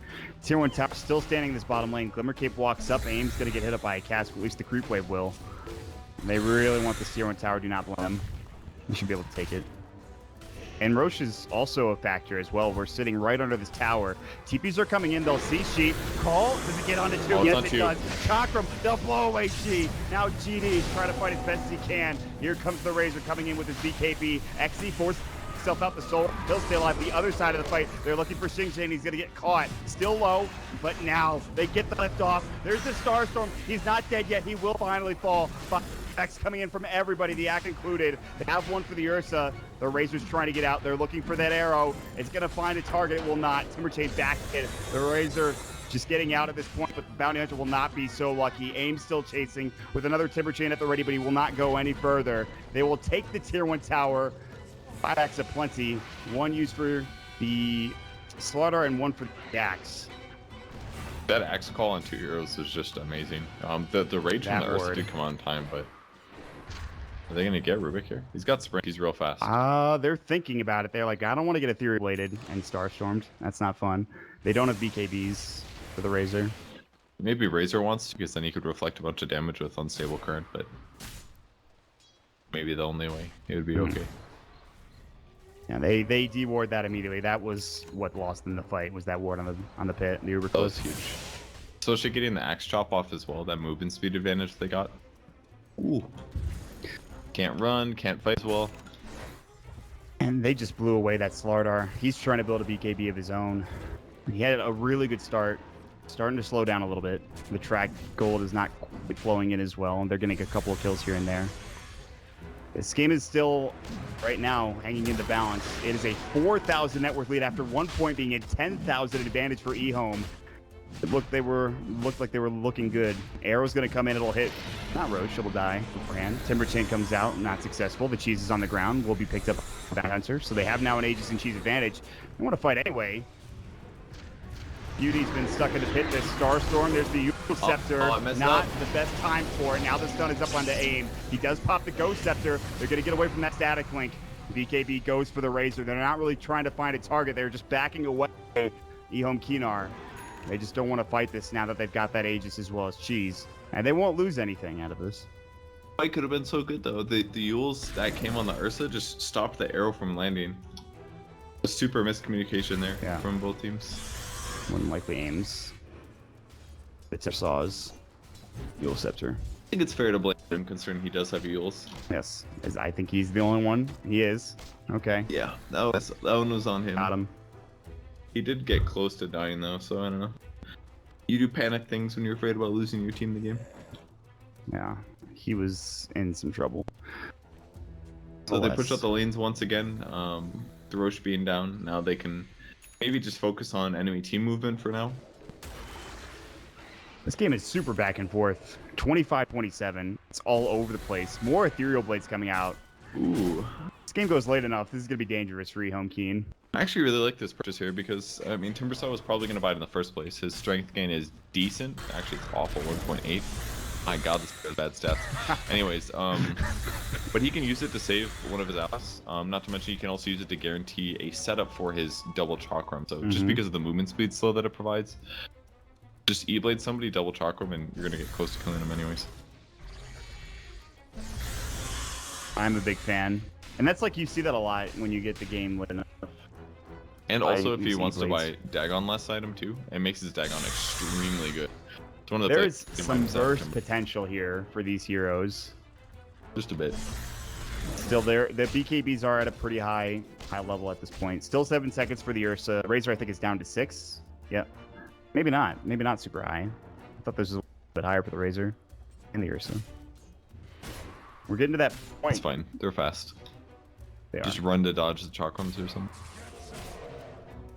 We're getting to that point, Purge.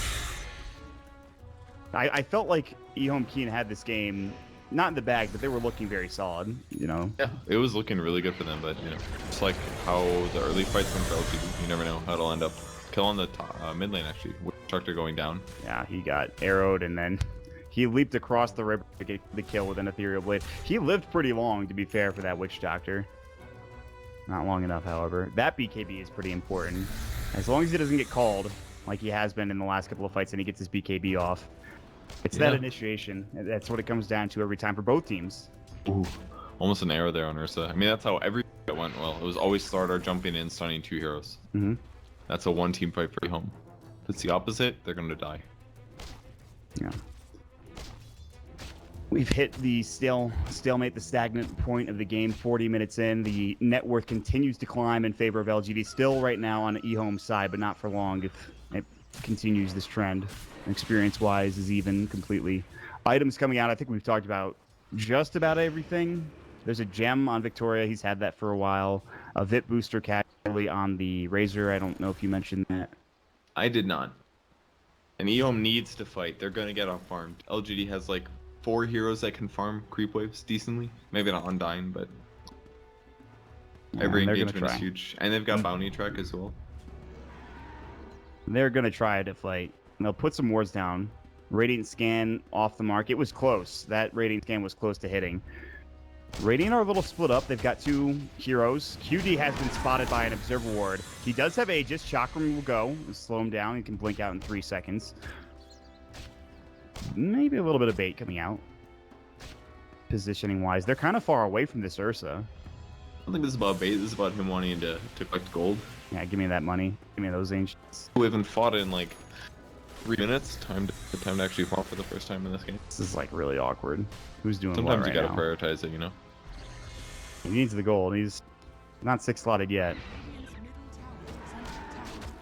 He's getting there. Yeah, both teams are worried about losing. Because the engagement's so important, they just have to wait. Yeah, for LGD, or they just go right up and just think. Not go for a fight. Yeah. We'll be waiting a couple more minutes. There's still a chance EHome still can try to find something. They have another smoke I on mean, that? either team is basically just waiting until they know for sure, so split up, and then they go kills. But you don't always know. Like, some of it is prediction. You might see a couple or push mid, or you see Razor bottom, soon the supports are there. Whereas on EHome's side, they see that Timbersaw is pushing top, but they know they can't deal with him very well. So now they have to go top and defend against that push, because Timber could start getting tower damage. Just this weird balance of stuff where LG doesn't want to fight yet, so they will push out lanes like this. Tug of war continues on. And uh-oh. He's a little far out. They have vision. They know exactly where he is. Axe will cover his retreat. EHome decide not to pull the trigger because they are missing the Razor. full fight would have He broken out. got really fast too. Like as soon as he finished off, he instantly teleported bottom, ran straight to the wave and killed it. EHome was not expecting that, so therefore this push works for. Yeah, I don't know when this happened, but this Timber Saw is like on top of that chart now by a fair margin. Oh, That's Simran. here we go. Moonlight Shadow is going to go. Vision-wise, they have sentries. They're going to see maybe throw the arrow out. They will see that coming from a mile away. They will dodge it swiftly, and they will get back to farming. Give me the gold. Good. More collection. Wait, we're a couple more minutes. How long do we have on this Aegis? Going soon, like a minute. I mean, the raiding team actually isn't that bad, really. Like, Timber's on the top, and Marana's catching up, but The net worth is even, like as close to even as you can get at this point in the game. That is a scythe for aim. Smoke a up. cool choice. Very good against heroes like Versailles. They have found the bounty hunter, I believe, or not. I thought they spotted the gem of true sight. I think it was just around the tree line. Arrow, all right, she's gonna get hit up. They'll glimmer cape him. No aggressive plays from Maybe. Decided against it. They'll back together as a team. A lot of poking and prodding. Footsies being played. No actual dance happening. As I say that, it might happen right now. Aim's just walking. He doesn't care. He's got an observer ward up there. He could see everything. And they'll just counter it. Whoa, the counter battle. Yeah. This is like dead war, dude. This is like they're just running at each other, but they're not. And they're all They're being in the same cautious. words. What the heck? It's getting ridiculous. They just don't even leave the base now. They're like, well, we'll just wait till you eventually get here. Top lane's pushed out decently. All right. Leave the base and open up the possibility when you're Right. kind of in the men farm. Speaking of losing, there was 2 buybacks in the game. It is your Marana and Ursa, with nothing else really that close except maybe the bounty hunter, and that's not even that close. They finally will leave the base though. Aegis is gone now, as you can see. Roche gonna respawn pretty quickly. About a medium length respawn, 2 minutes, 1 minute 45 seconds left on that. They will push into the mid lane, the tier 2 tower. 2 outer towers left for the Dire team, whereas there's none left for the Radiant team. The Dire have made their base in the Radiant jungle. The Radiant team are making their home around this tier 2 tower mid lane. And the fact that they were able to get all the way here without getting spotted by EHome was really good. That is a good scan. They do see Timber, but That's a good scan. That is a really good Radiant scan. They try to fight this. The arrow will actually hit Witch Doctor. Moonlight Shadow, they're going to make a go on this. The Razor is very tanky. He has just picked up a heart, by the way. He is not the target you want to go on, it looks like, and they know it. They will find the bounty hunter. They will blow up that Witch Doctor. He's not dead yet anyways. The Ursa's top speed. Maybe they get the call off onto him. They'll try to kite him as best as possible. Right now, one dead. It's just the Witch Doctor. Still, BKBs are going. She's got his, right now, an aim below half HP. He's kind of alone on this side of the fight. The Chakram's going through. They're getting kited pretty well. The axe will finally fall. Maybe jumping in. They want this kill on the Ursa. They'll find it. Maybe we'll find the kill, but now he gets stunned up with the Salurian Crush. The Hex will come out. The Yule Scepter to keep him alive. They'll find She. He'll fall. The Razor getting low as well. And No way. Used on aim to keep himself alive. Everything through. Aim might fall. He'll respawn pretty damn quickly. 8 seconds, and he's got points of travel as well. Be into that mid lane or bottom lane if you want to. Well, maybe he's a haste rune. He's pretty low. They're going to wait to try to go back in. They thought about going on the bounty hunter. Do they still have the gem on the Radiant side? They do. Undying has it. Whew, what a fight. super back and forth as well. Like, both teams a lot of value out of their heroes, but just not quite able to finish off. This Timbersaw got way more value consistently than he should have been able to, but LGD just doesn't have the disable. Is maybe getting chain initiated. Yeah, he's got to be careful in all of his engagements. Razor looking for something. Oh, that bounty hunter probably. The gem on deck. Can they pick that up? The Doctor are covering it. It looks like the Doctor are not getting this gem. It is being taken by someone. The mine did grab it. He's got two of them. I didn't see him that close to the gem on the ground, but whatever, man. Magical teleporting. He's got a lot gem. of range. Undying's actually got pretty good range when he's picking up gems for some reason. Or Okay, something. I'll believe that, yeah. I like the Solar Crest pick, a little elevation for whoever might need some that armor issue that StarLadder provides. Razor has a refresh orb. BKB elongated. Really? Yeah. Okay, so he's gone that build. Double Eye of the Storm. Double BKB. Well, I kind of like it against Timber, really. It should allow him to some extreme minus armor, possibly even kill him. I feel like they're still kiting these heroes pretty effectively. And they're going to find a Hex up. If he can't get it off, it's a problem, but he has a lot of HP. He should still be okay. They do not have the Undying. He's walking back. The Dust will go. I believe that was EHome's Dust. Not successful in finding anything. Moonlight Shadow is still up. Arrow's going to sail through. Not Hexing on anybody, just a creep instead.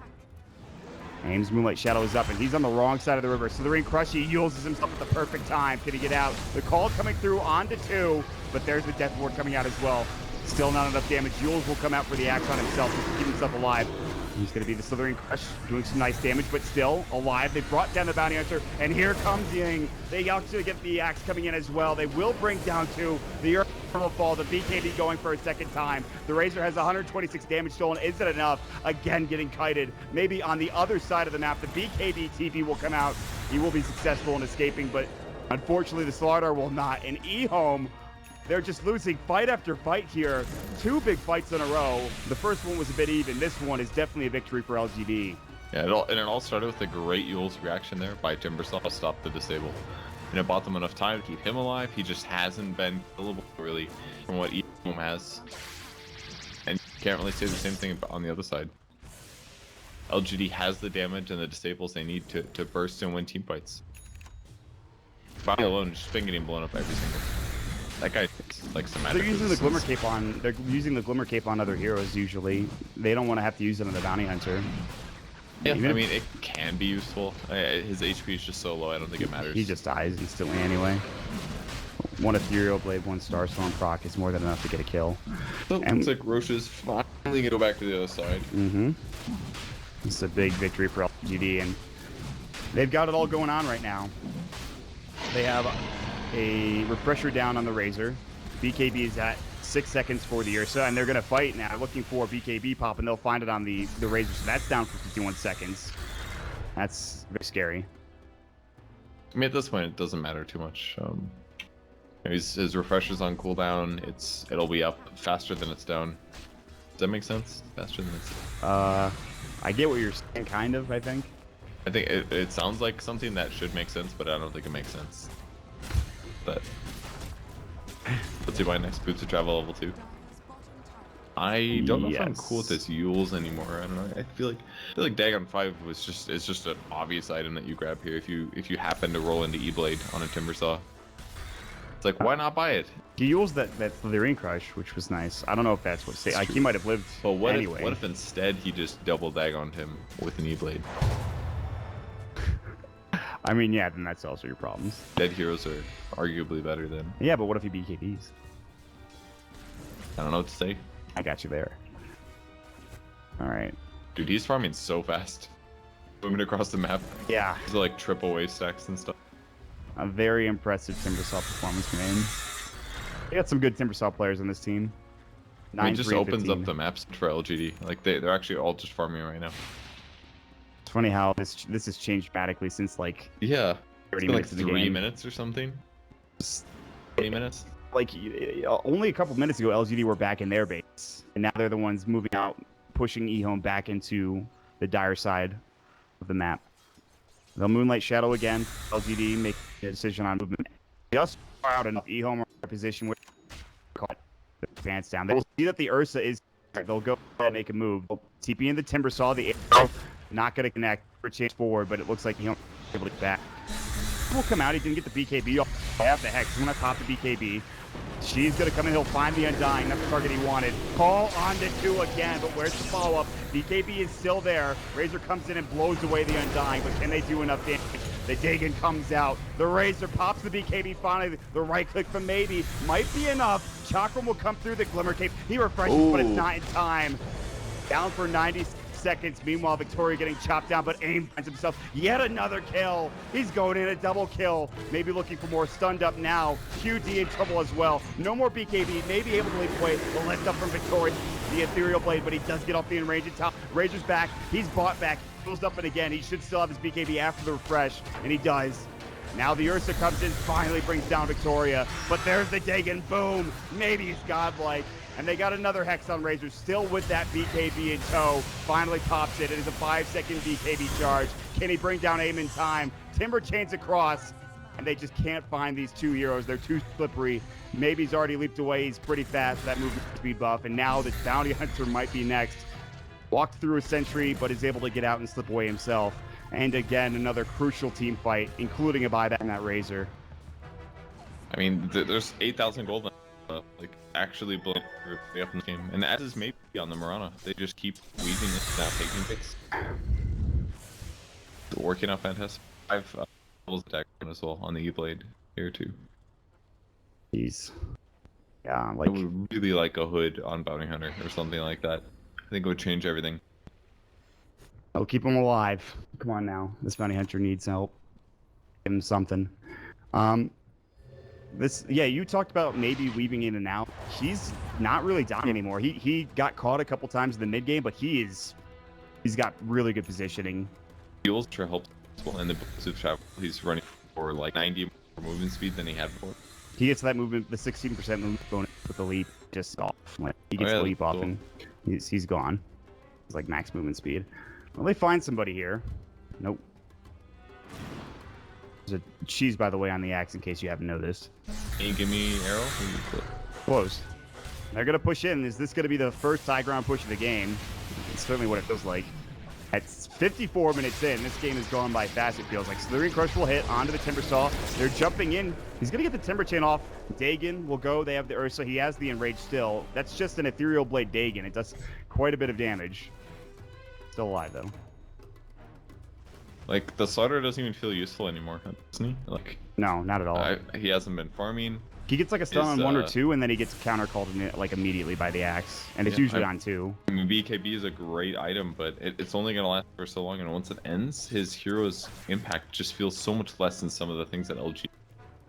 He was getting some good multi-man stuns early on into the game, or even in the mid-game. Those were great. Like, his laning stage was amazing, his early mid-game team fighting was amazing, his initiations have been great, but there's just been this really long period here where StarLadder hasn't done much, and it's really truly transitioned into like offlane / support role. A bit unfortunate for how this StarLadder, he played, like you said, so well in the laning phase, but 3, 7, and 20, not that bad of a stat line. He's got a lot of assists. Right now it's clear out the creep wave, 1 creep wave at a time. Wait for Roche potentially again. 12 sentries on the Rubik here. Having gem problems, I guess. Yeah, he's got that detection. No, they still actually do have a gem on both teams. Arrow? Oh, they found this Ursa, but he's able to enrage because he's got an active scepter, so he's fine. But still, forced back. They do clear out the creep wave so fast. It's very tough to push in. Wave gets destroyed that quickly. They pretty much have to find a fight. I mean, that's kind of the issue. Both teams are good at pushing the waves, so it is actually terrifying to go high ground. Like, do they chance this? Like, they clearly want to go to Boston. Just plays this a little safe. They can just close it out. One more fight. At least one more series here for LGD. EHome are doing the damnedest that they really can. Razor will get a static link off. It's a nice 77 damage link. That's the hero they want to get. They want to kill Razor. If they blow him off, he doesn't have buyback for 2.5. They definitely get a Rex. Nobody has buyback on the Dire team. In fact, nobody really close other than a Witch Doctor is not going to save your team. Chakram's just being thrown casually at the stunned up Bounty Hunter. As squishy as he is, he's not going to just fall that. And AIM's going to walk up. Another static link will go. Tombstone's dropped down. Another static link for 98 damage. Tombstone immediately killed. Almost killing the Bounty Hunter. He gets it done. Beyond Godlike Spruper maybe. Jumps in, zaps him with the Ethereal Blade and Dagon. And now they're down 4 versus 5.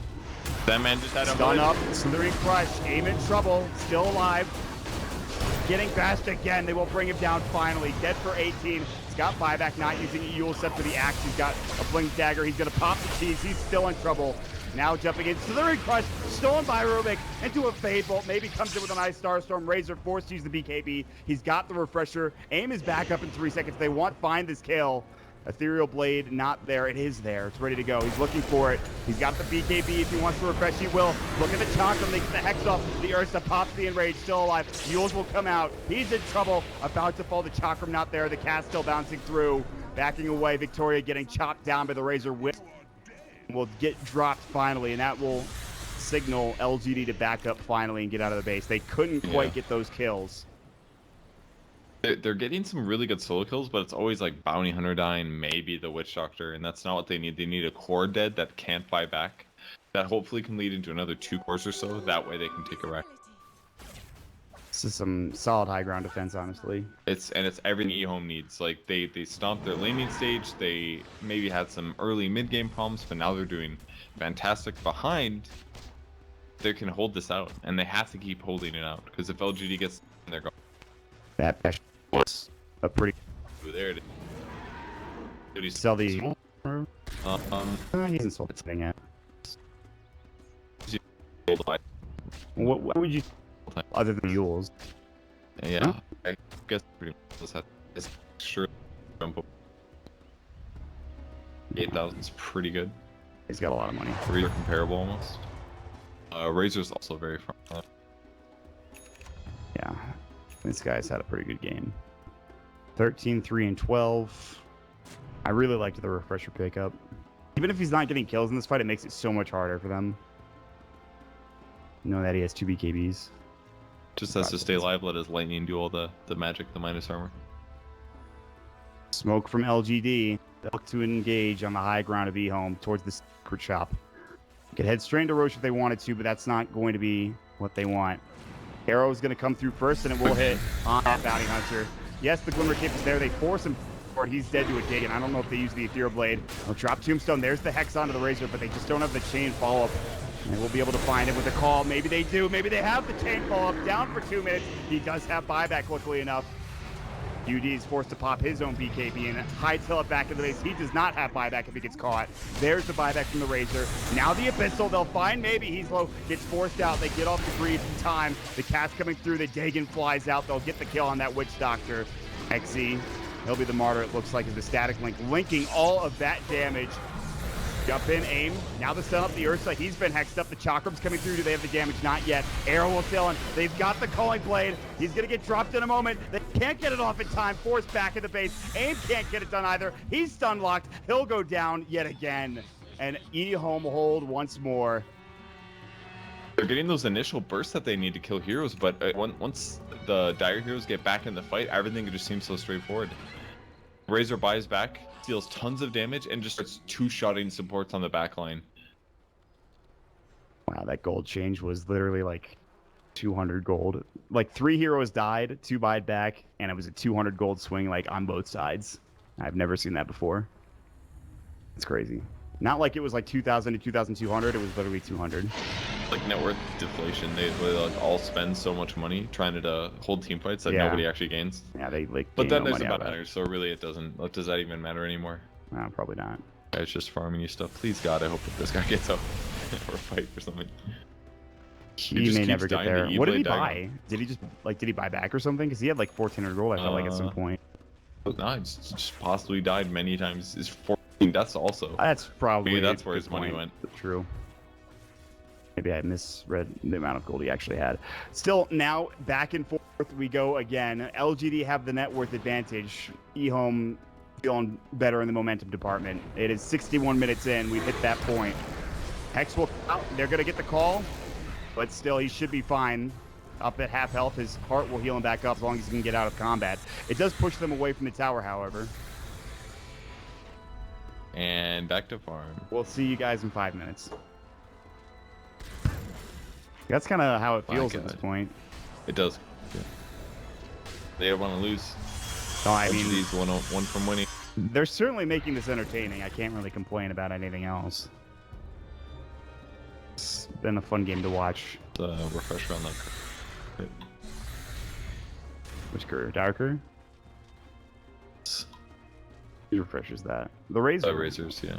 Yeah, they put it for the. Oh, it's the Aegis, of course. Ooh, that's unfortunate. He's very close to getting that courier kill.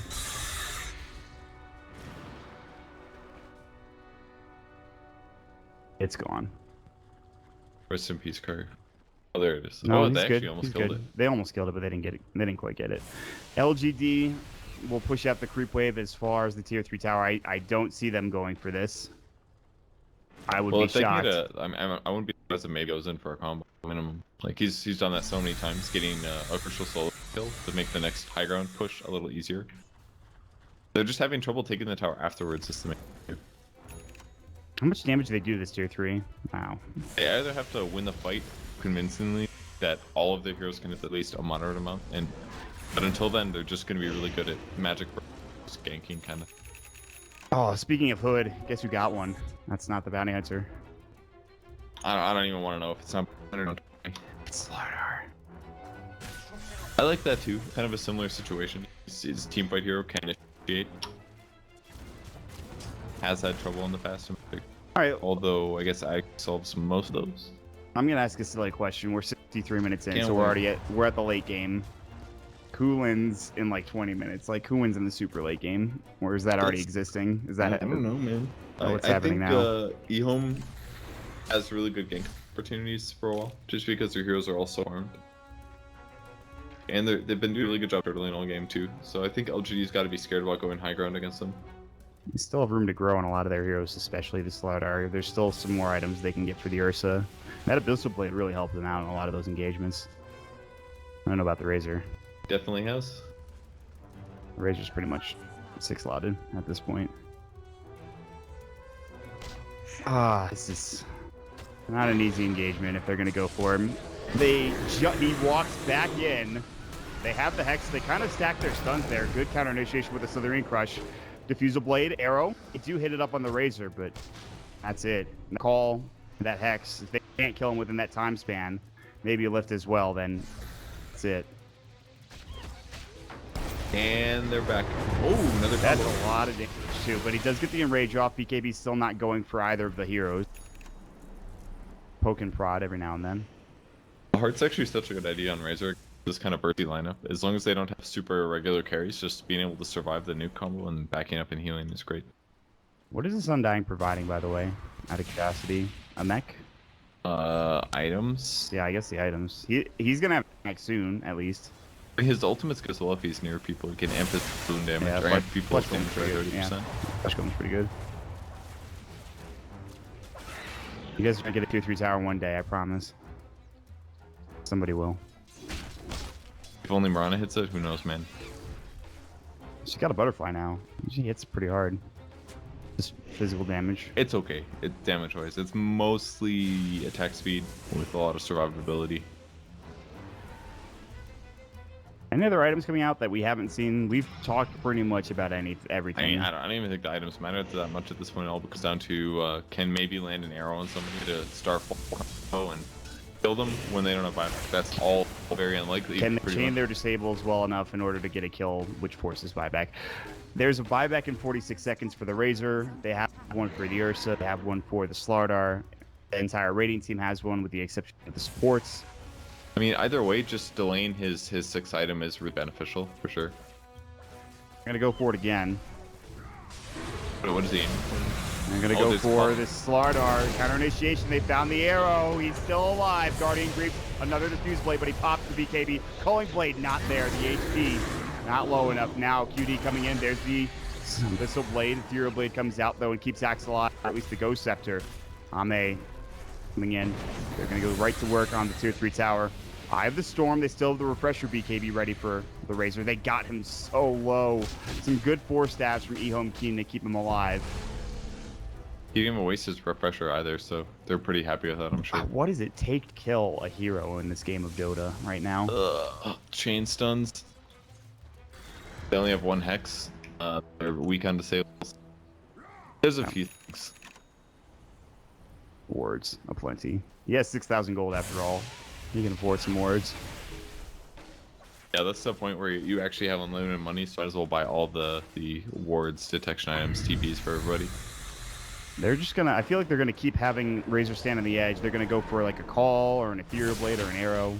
They get one of those, they can try to follow up. It seems what like they've it been has to be doing. the call every time, just because that way at least he's not making himself invisible and giving himself magic resistance. They've been very good about these 4 stabs from EHome.K. This is one of the longest sieges I've seen in a long time, and it's not even really a building siege. They're just trying to kill the Razor.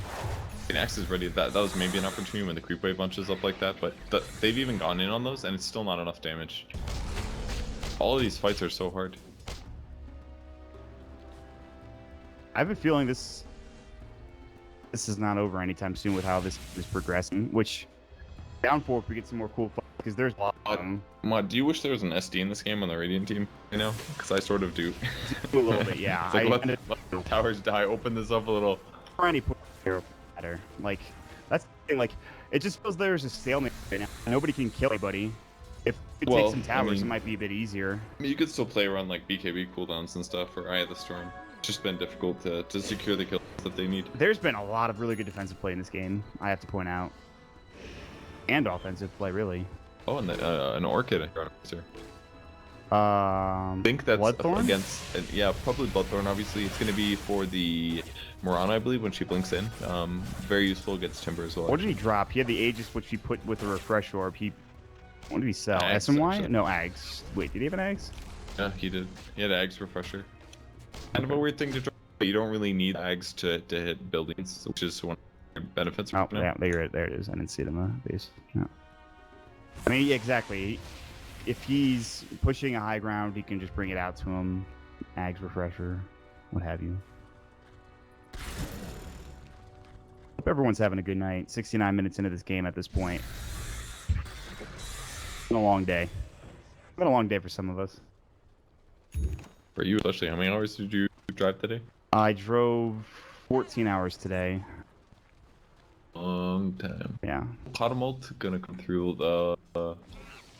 Oh, the character could be a pick. He This would might be be huge. He dead. doesn't have buyback.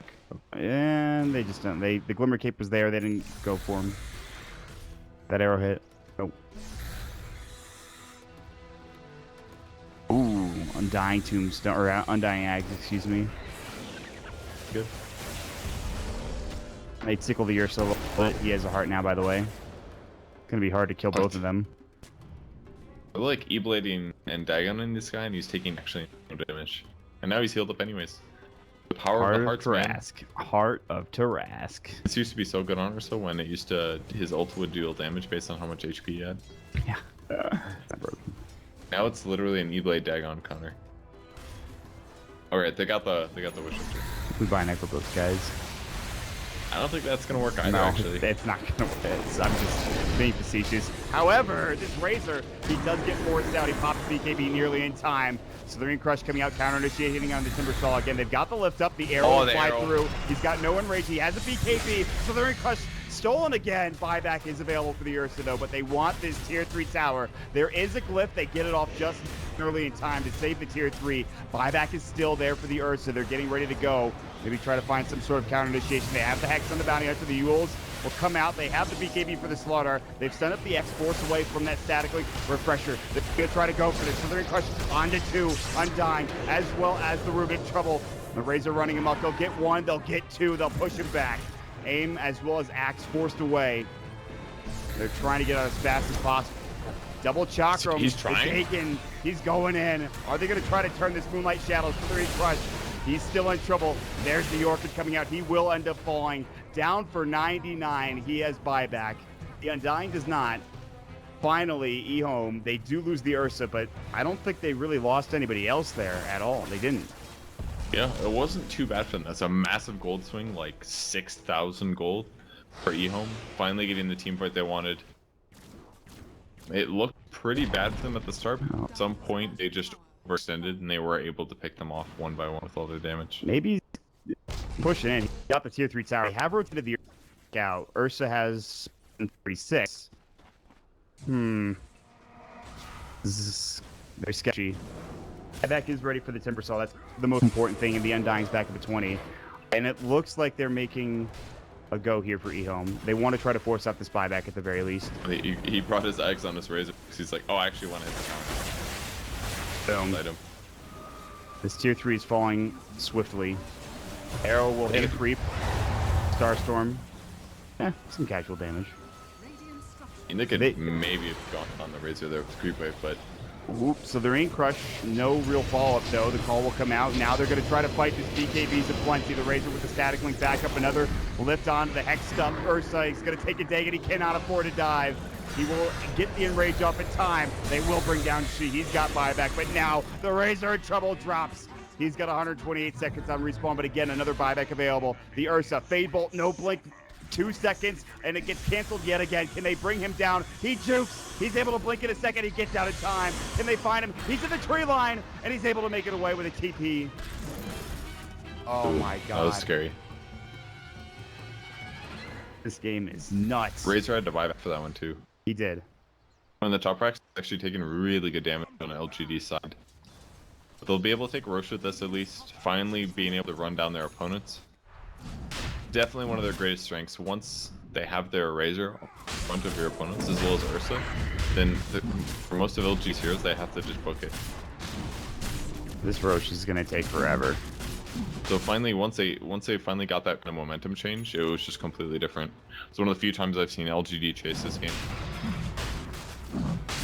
They will take down Roche slowly but surely without aim. Bots in at a moment's notice with bots too. Octarine picked up. What did he sell for that? Bloodstone? He must have. Or Bloodstone for the Timbersaw. Oh, I'm sorry. I thought you were talking about Razor. I was really confused. That would be crazy. I was like, tanky hero that buys Bloodstone. Razor? Now the Timber sold his Bloodstone for the Octarine core. I mean, it's probably fine. Lowers the cooldown of Hex. That's pretty huge. The Dagon cooldown lowering 11.25 seconds for an 800 He has enough damage mana too that he can That's just good stuff. spam. He doesn't need the mana regeneration. Kind of. Like, he does sort of.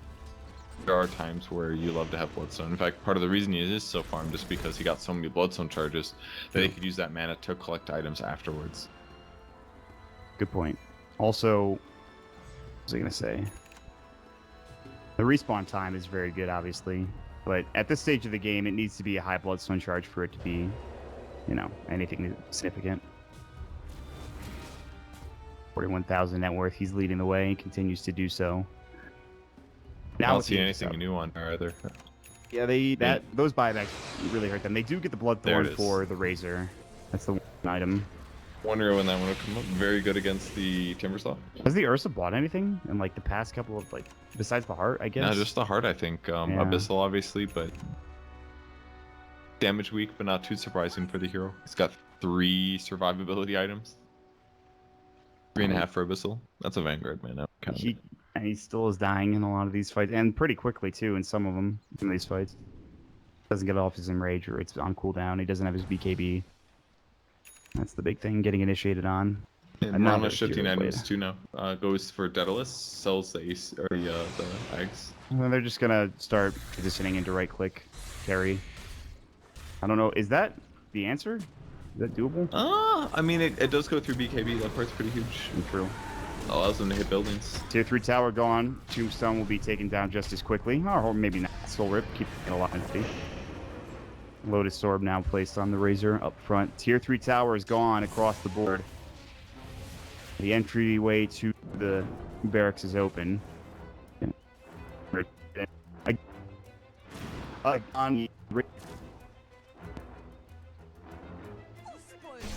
Be game winning, but it's close to it. No buyback on either of those heroes for at least a minute and a half. On the side, at least they can't buy their supports as rewards if they back. True. Some and get a full farm. The call there that was just a bit mistimed from the axe, but there's the follow up. Arrow will hit. They can't find the follow up though. Decided to jump on the Razor. Deep into base, it looks like. Forwards. They're good. Gets into their base. It's just a maybe one every couple minutes, and this it's just waiting. Time. And to hit them and get done by crush. Chakra 2 or Hex, just for good measure. Man, yes, finally building the first. I was correct. Building. This is the part that things scare you in that the physiology king. Murano's actually a good late game carry. Just normally her items are very utility based. So she instead goes for things like that. Like then she's able to clear lanes very rapidly compared to what EHome can. Next thing you know, I start hitting hard on that Undying Zagan Scepter. Cast. Oh, it's not his days. Still okay. He seems rather.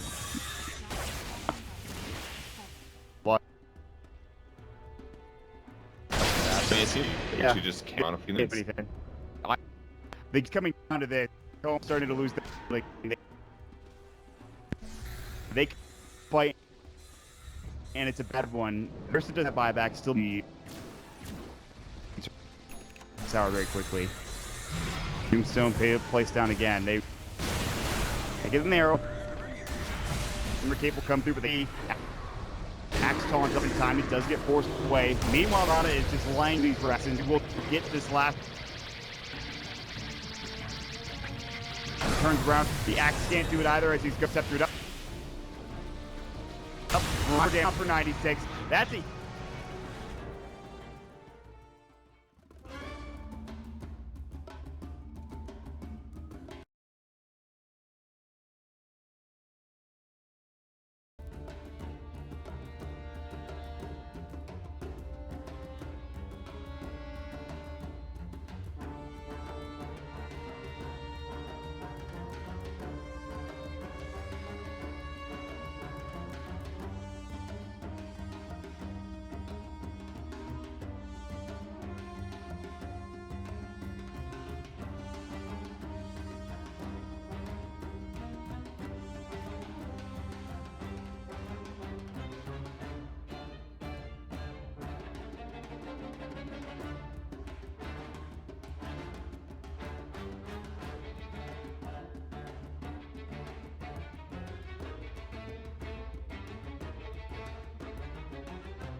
A piece of the potato who's slowed down, has a TP, he's gonna die as well. It's gonna be a 5.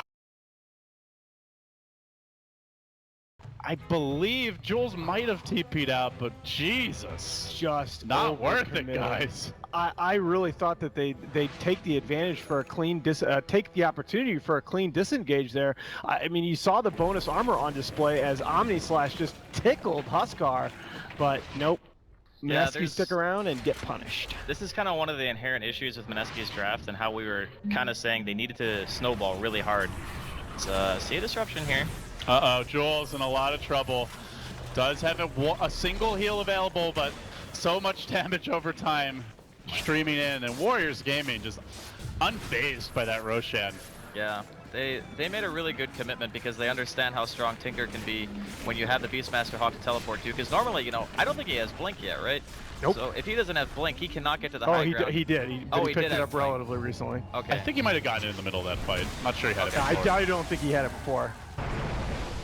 Well, either way, the positioning was great from Nana there, and being able to bot onto the Hawk is obviously added benefit. And they didn't have a Blink on Axe. He actually fought back and still doesn't have it. So they had, it's not even a great way to catch him, but they literally had no way to do it. Yeah, that's kind of why I mentioned it earlier. The Vanguard, I realize it's a standard farming choice, but you've got to figure that you're going to get into fights. I mean, you have the kind of lineup that needs to snowball, needs to force the action. Oh, they're just abusing the Kunkka as well. That X Torrent has just been devastating. Afu, I think he got them 2 kills that fight to start it.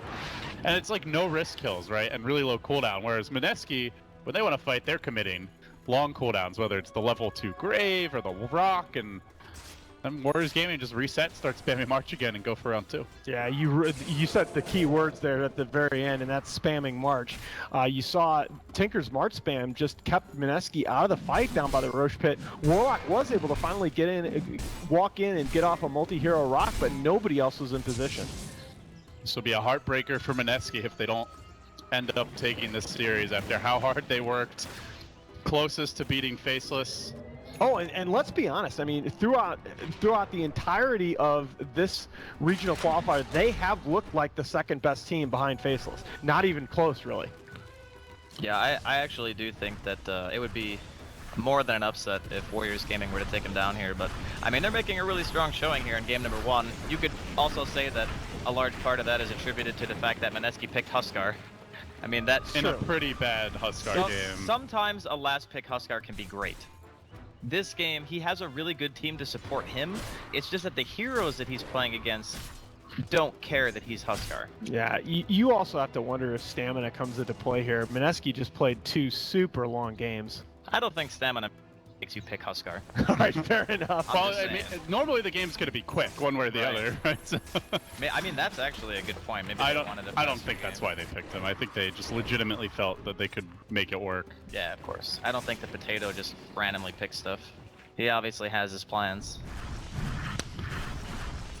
Potatoes and their plans. I mean, on the bright side, Mski are closing in on Blink Dagger.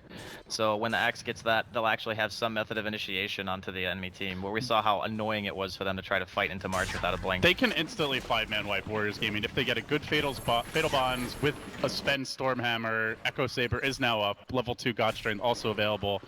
You imagine Weave factoring in and a good call in the mix. Like, yep. For sure, Mski can wipe Warriors Gaming if they're not careful. And the power spike is huge. Yeah. That's where they really need to be cautious about how they approach any sort of high ground siege. And they don't seem too interested in that. They're back to farming, getting their next round of items. Interesting that he went first item Manta on that jug. Yeah, I'm seeing that more and more. I can't quite wrap my head around it. Manta dodging, I guess, Life Break and Stormhammer maybe. I mean, those are the 2 best things about it. Normally, what you see is the Yasha into Diffusal. Yeah. Against not a Juggernaut, against the Sven especially, because you can just purge Warcry if you manage to Omni, and that way you're actually dealing damage. Even seeing a fair amount of Drum now.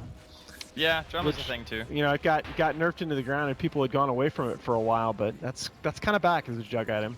That was a value sentry there for Jules, although I say that and look how many he's planted down in the area.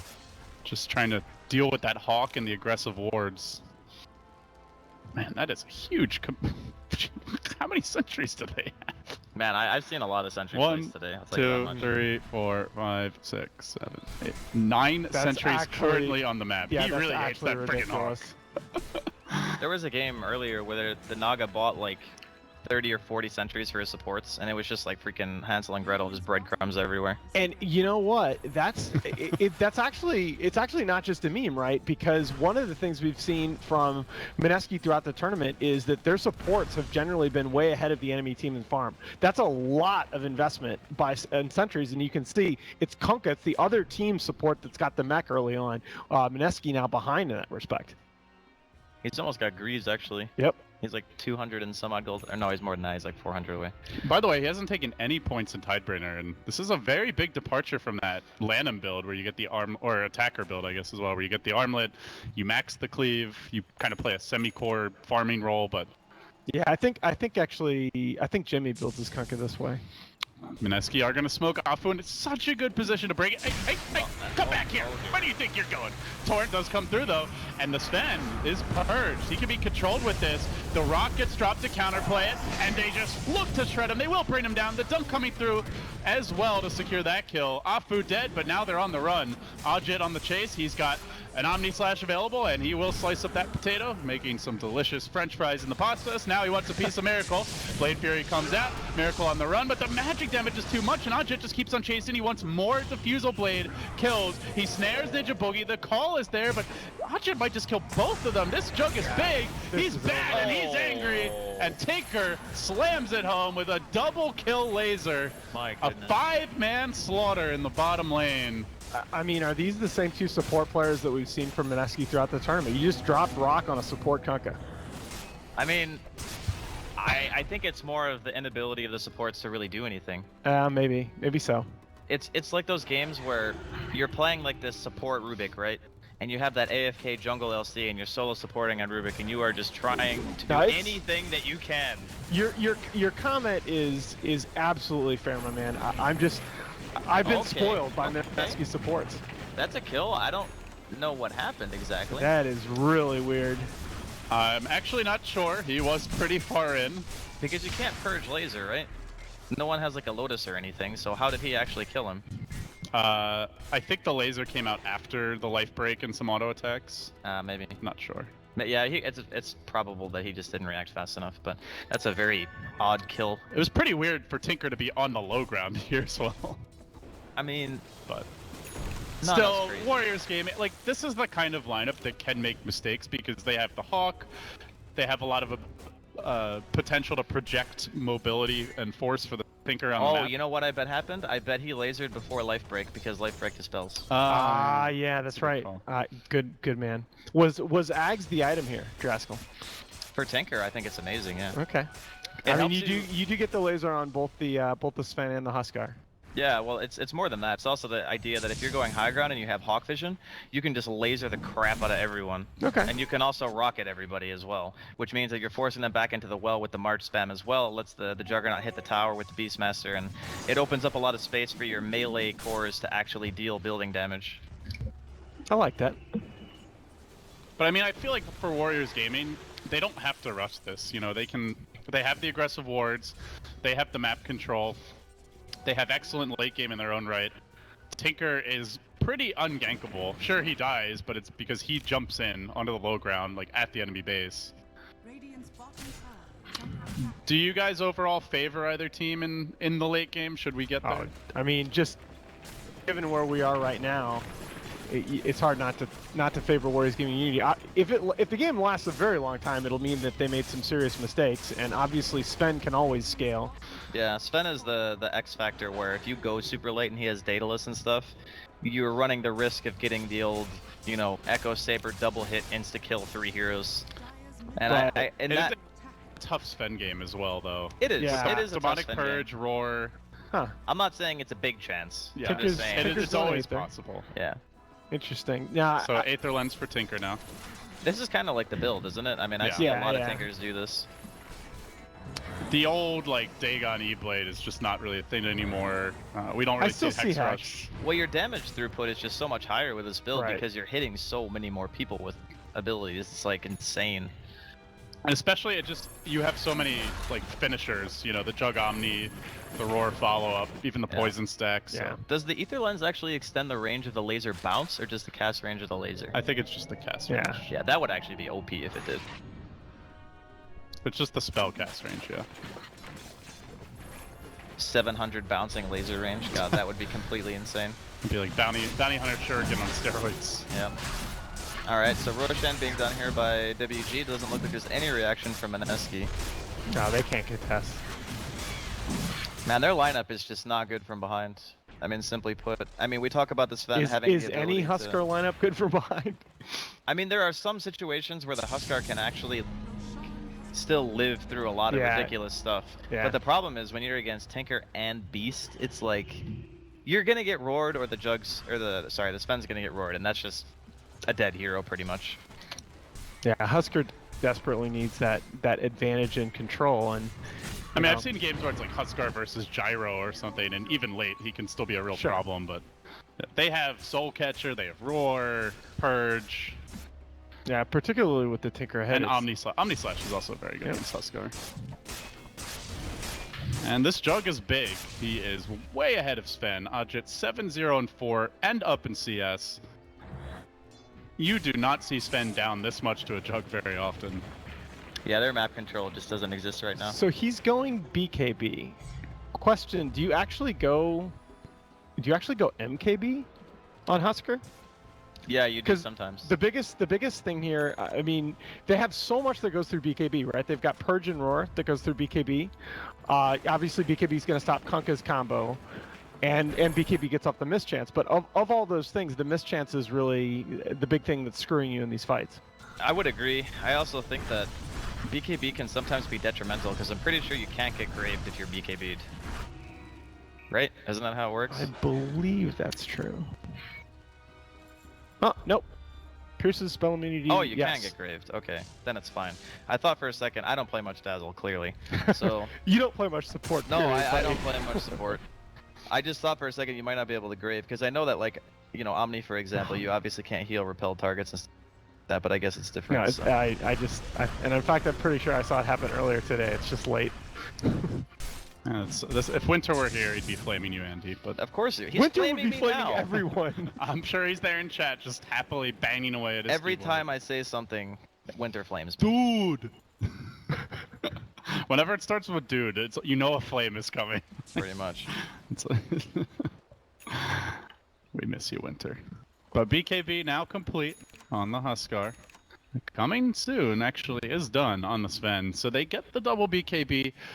It's not really the best BKB game, but it will help a lot against the Tinker. And I think when that Ags forces out basically, you know, 7,000 gold worth of items, you know it's a good purchase. Yeah, but it's strong. Now that it's just kind of insult to injury that as Husker, now that you finally got the BKB to get off, deal with some of the disable, and most importantly, the mischance, Tinker's got Ghost Scepter. Yeah. I mean, we ain't saying it's an easy Huskar game. No, it ain't. It's definitely not It's easy. definitely not. This is really rough. And then to make matters worse, you're forced into like less physical DPS, and Jug is just going pure like damage items at this point for an Agi carry. It is notable though. I mean, Mski has kind of stopped the bleeding here. The gold lead is held steady at 10k for almost 10 minutes now. I mean, it's really gonna take like one of those engagements where Miracle, like BKB God Strength, just whacks somebody in order for them to really make their way back into this game. Because otherwise, the Tinker's just always gonna be pushing in waves. You're gonna feel scared to initiate. Like okay. Well, you said they're just gonna say screw you. Hey, buddy. In the trees, they're gonna try to lock him down, but he's disrupted. It's fine. They both BKB and run at him, but he blinks out after the disruption. They've blown everything for Nana. They haven't gotten the man yet. In fact, Jit is just on the back lines, chewing up the axe, and he will make it out. It looks like Raging Potato now pulled back in. X is there. He's still got Aegis. He's fine. And with the healing ward, they're all just going to heal back up. They still have about a minute and a half on this. The BKB's committed. The rock drops. They don't even get the stinking Tinker. No, and now they are going to kill off Raging Potato. Warriors Gaming, check freaking me, as they utterly outplay Mski down the stretch here. I mean, that almost seemed like over-aggression there from Nana, but as we said in the past, Nana's crazy. He's fine, dude. He had Aegis the whole time. Oh, you mean the Tinker? Yeah, that was a a heck of an initiation. I don't think Huskar is the pick there. Oh, definitely not. It could have gone better in the laning stage. Like, I mean, Dazzle graved himself. The lane seemed like very reactive from Mski, but it was going to be a hard Huskar game. I still think. Go ahead, buddy. I was just gonna say they tried everything they could to get ahead in the lanes, but